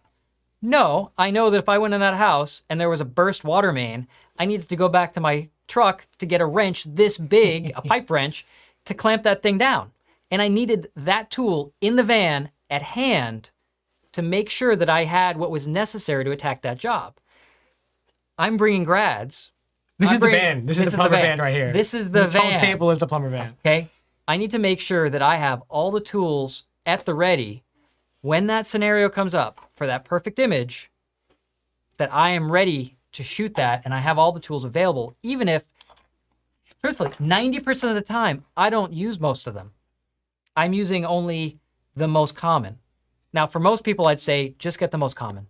Get yourself, a 6-stop dark polarizer.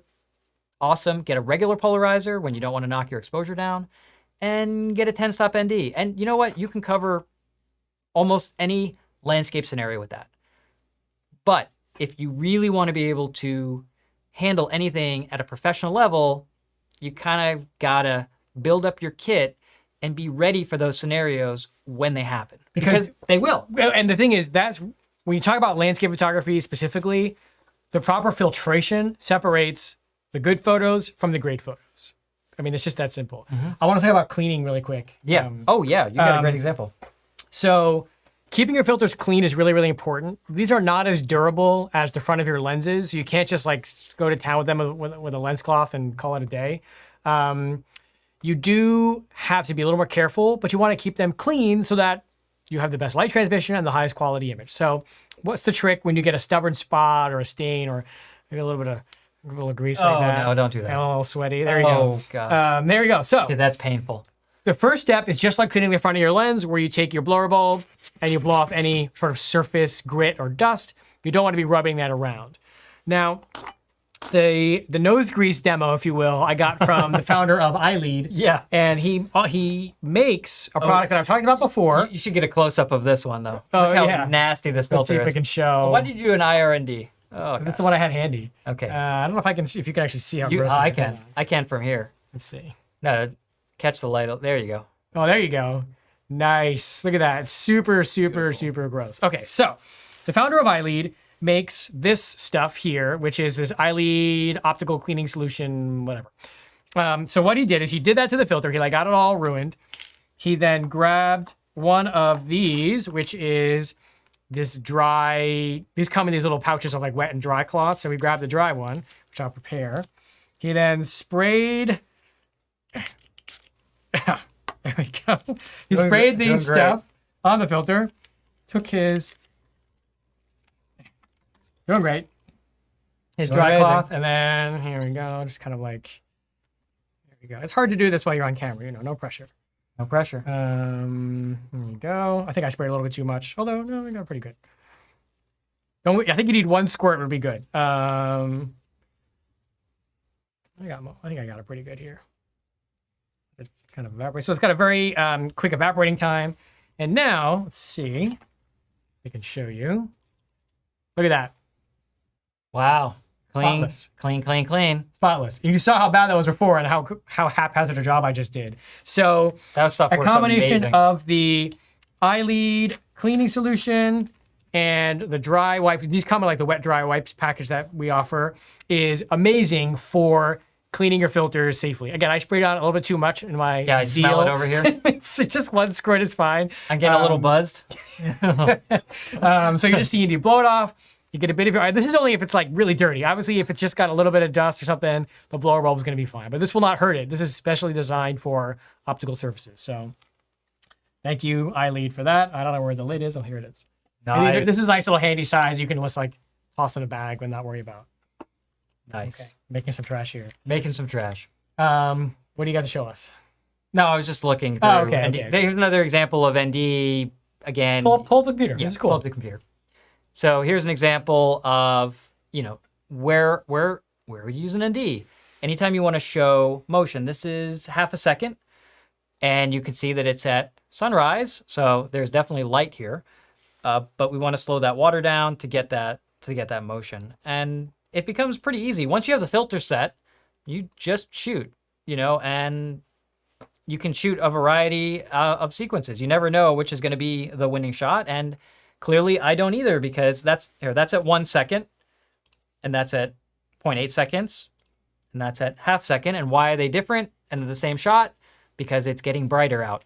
So my ND isn't as effective. Where I started out at 1 second just before sunrise, it's about a half second just after sunrise. So There you go. that's just an example for we're talking about ND or I the should be classic. clear. So There's another classic We've example. spent 2 hours talking about filters. This is by no means an overview of every kind of filter available. We probably could do an entire episode just about the effects of color filters for black and white photography. The thing about color filters for black and white photography is because it started with black and white film, meaning it's a technique and a concept that's been around for a very, very, very long time. There are a lot of really, really great examples and resources out there on the web that I've used, that I've sent to people who've asked me, because it is such an old school sort of mainstay of photography. Filters. So I know we have a lot to cover, so we can't dive into stuff super, super deep. But if you're genuinely curious about how black and white photography is affected by color filters, do a little Googling. I know that sounds like a cop-out, but it's true, because I do that all the time. If I remember, like, what's this? The bear is not Yeah. indicative. And I think I saw some questions earlier. Yeah, of about like skin tones. skin tones. Yeah, we don't have the right tools for that to show you here. If you have a monochrome Leica camera, whether it's a Q2 monochrome or an M monochrome of any variety, do yourself a favor and pick up at least an orange filter, maybe a green filter or a yellow filter or one other one, and just play. Pick it for the lens you use the most, 35 or 50 ideally, and see what it does. Here's a good question. Fire away. How about using rings, and I imagine you mean step up or step down rings, Yes. to maximize the flexibility of using various size filters on different lenses? That's a great question. That is, and we talked about strategizing. Yes. If I have a set of 46 millimeter, or let's say 39 millimeter filters, Leica makes a lot of 39 millimeter lenses. So you could practically, if you think ahead of, especially on the monochrome, let's say an M10 monochrome, let's say I have a 90 f4 macro, I have a 28 Elmerit, There you go. And 50 Apo, maybe this year. and a 50 Apo that's on the camera there. Those are all E39. Those are 39 millimeter filter diameters. I can use the same set of filters across all those lenses. Or let's say I have a Well, let me stop you right there. So Lux. let's cut to the chase. Or if you're shooting black and white photography or any kind of photography, and you have lenses of varying filter sizes, the question is, should you just go for the biggest and then get step down rings, or should you get a filter size for each lens? Sometimes. If you go for the biggest and get step down rings, that will save you the most money, but you can't use your lens hoods. You can't use the same lens caps or Right. hood caps. And if you're using a rangefinder, having a large filter that goes beyond the boundaries of the lens that could kind of look weird if you're looking through the rangefinder. And you need to have caps for that filter.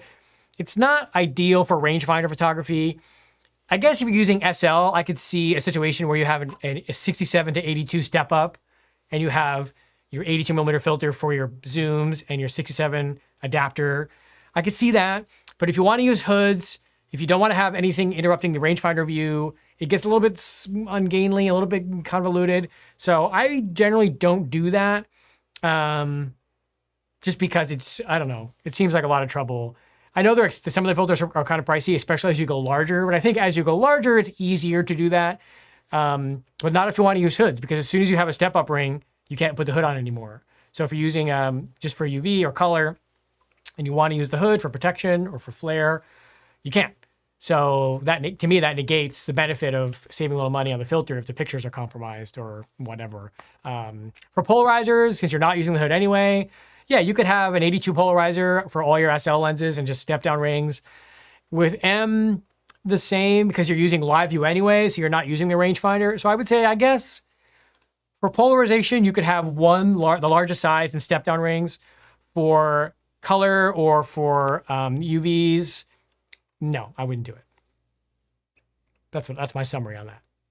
I agree with that. All right, we have to be done. It's like 10:01 already. Any other? Is it? I'm sure there's more questions, but I can't. Let's see. How much can we answer in one episode? Do step down rings cause more vignetting? I mean, Um, if the filter's bigger, yeah, no, not usually. no, not in my experience. Yeah. Jose, did we miss anything along the way here? You've been kind of quiet. No. You guys I feel really good about this. I know that we're gonna have more questions, obviously, in the comments, which David will be monitoring as always, and me sometimes. There's a lot to cover, and there's a lot we didn't talk about, I suspect, and things we didn't show. But for us, it's about giving you guys an intro to the kinds of filters that we use, their practical applications, some of the pitfalls. I showed you my cleaning technique, so I feel like I did what I had to do. I don't know about you.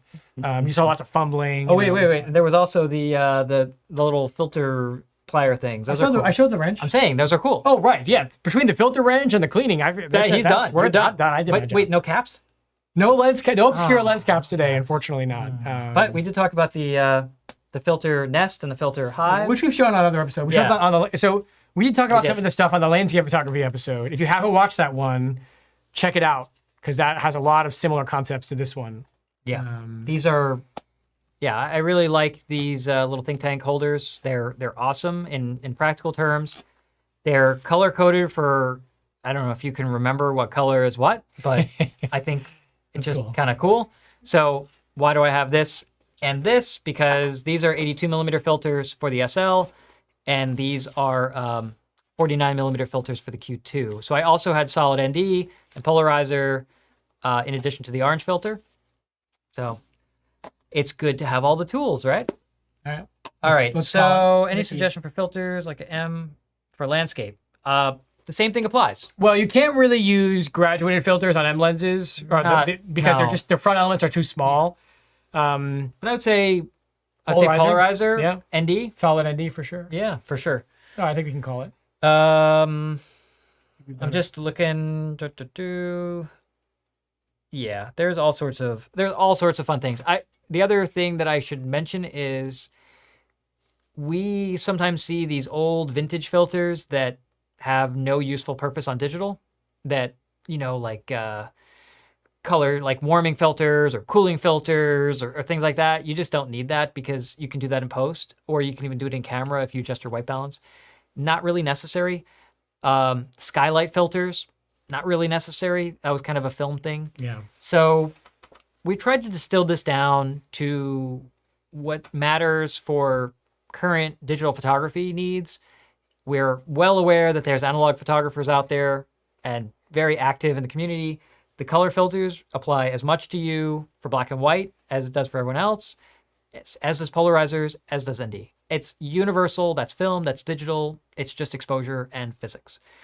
But All right, we did it. I think that's pretty much everything we're going to cover. Yeah. A lot of great questions, everybody. Thank you. A lot of good questions. For participating. We appreciate that. So I do want to just point out again that we're going to be going to Colorado from Aspen to Telluride on a multi-day, almost a week tour for shooting fall foliage, but it's very particular. Rocky Mountain fall foliage, which is very yellow, those aspen trees, which is where I'm going to get that skylight filter to use and a lot of polarizer, and should be a lot of fun. If you want to join in and get some of this kind of practical knowledge in person, consider signing up and joining me in Colorado for that. It happens, what are the dates of that? Just so I can know. Sometime before the Never thing. Let's see. Whoops. My little window got smaller. Here we go. It's going to be from September 27th through October 3rd. And it's a small group. There's, I think it's just 12 people max. So check it out. Read the description if you want to see some pictures and learn about the workshop. Check it out. It's worth a look. Yeah. As always, if you like this episode, please give it a thumbs up if you found it helpful, useful, inspirational in any way. And if you want to see more of the two of us doing camera things, be sure to subscribe to the channel, click the notification bell so you know when we post new content. And big thanks to Jose for producing the show and keeping us in frame and closed up and all that stuff. And happy birthday, Kirsten, again, who can't join us, but she's here in spirit. Happy birthday, Kirsten. We miss you. We'll see you on the next live stream. And as always, a big thanks to you guys for tuning in and watching. That's why we do it. And any questions, be sure to leave them in the comments below once the video goes live on YouTube archived. And we'll be back. Do you know when? I was just actually trying to look. We got a little bit of a break coming up. Well, we got probably before Colorado. Blah, blah, blah. Calendar things. Are we doing? Man, After Labor Day? is it? It's got to be after Labor Day, right? I don't even know. We'll be back. Stay tuned. That's why you have to subscribe, because then you can see when we actually have another show planned. Is it the 11th? 11th? No, no. Okay, we know what it's not. It's the I can't even. Wow. This is No, so good. it's a while from now. Is it? I guess we have I have some time off in September, and Wow. you got some stuff. Oh, here we go. The 25th. Nope. Because that's right before stay tuned. We're not entirely sure. We don't know. But we will be back. Yeah, Most likely. I don't even know. My calendar is all over the place. Calendar is all over the place. You'll find us again. Don't worry. You will find us. We will be back, and we'll be talking about some very interesting things I'm sure. about cameras and photography All right, and let's be Leicas, done. We're rambling now. and we're good. All right, a big thank you. We'll catch you next time, and thanks for tuning in. Good night, everybody. Good night, guys.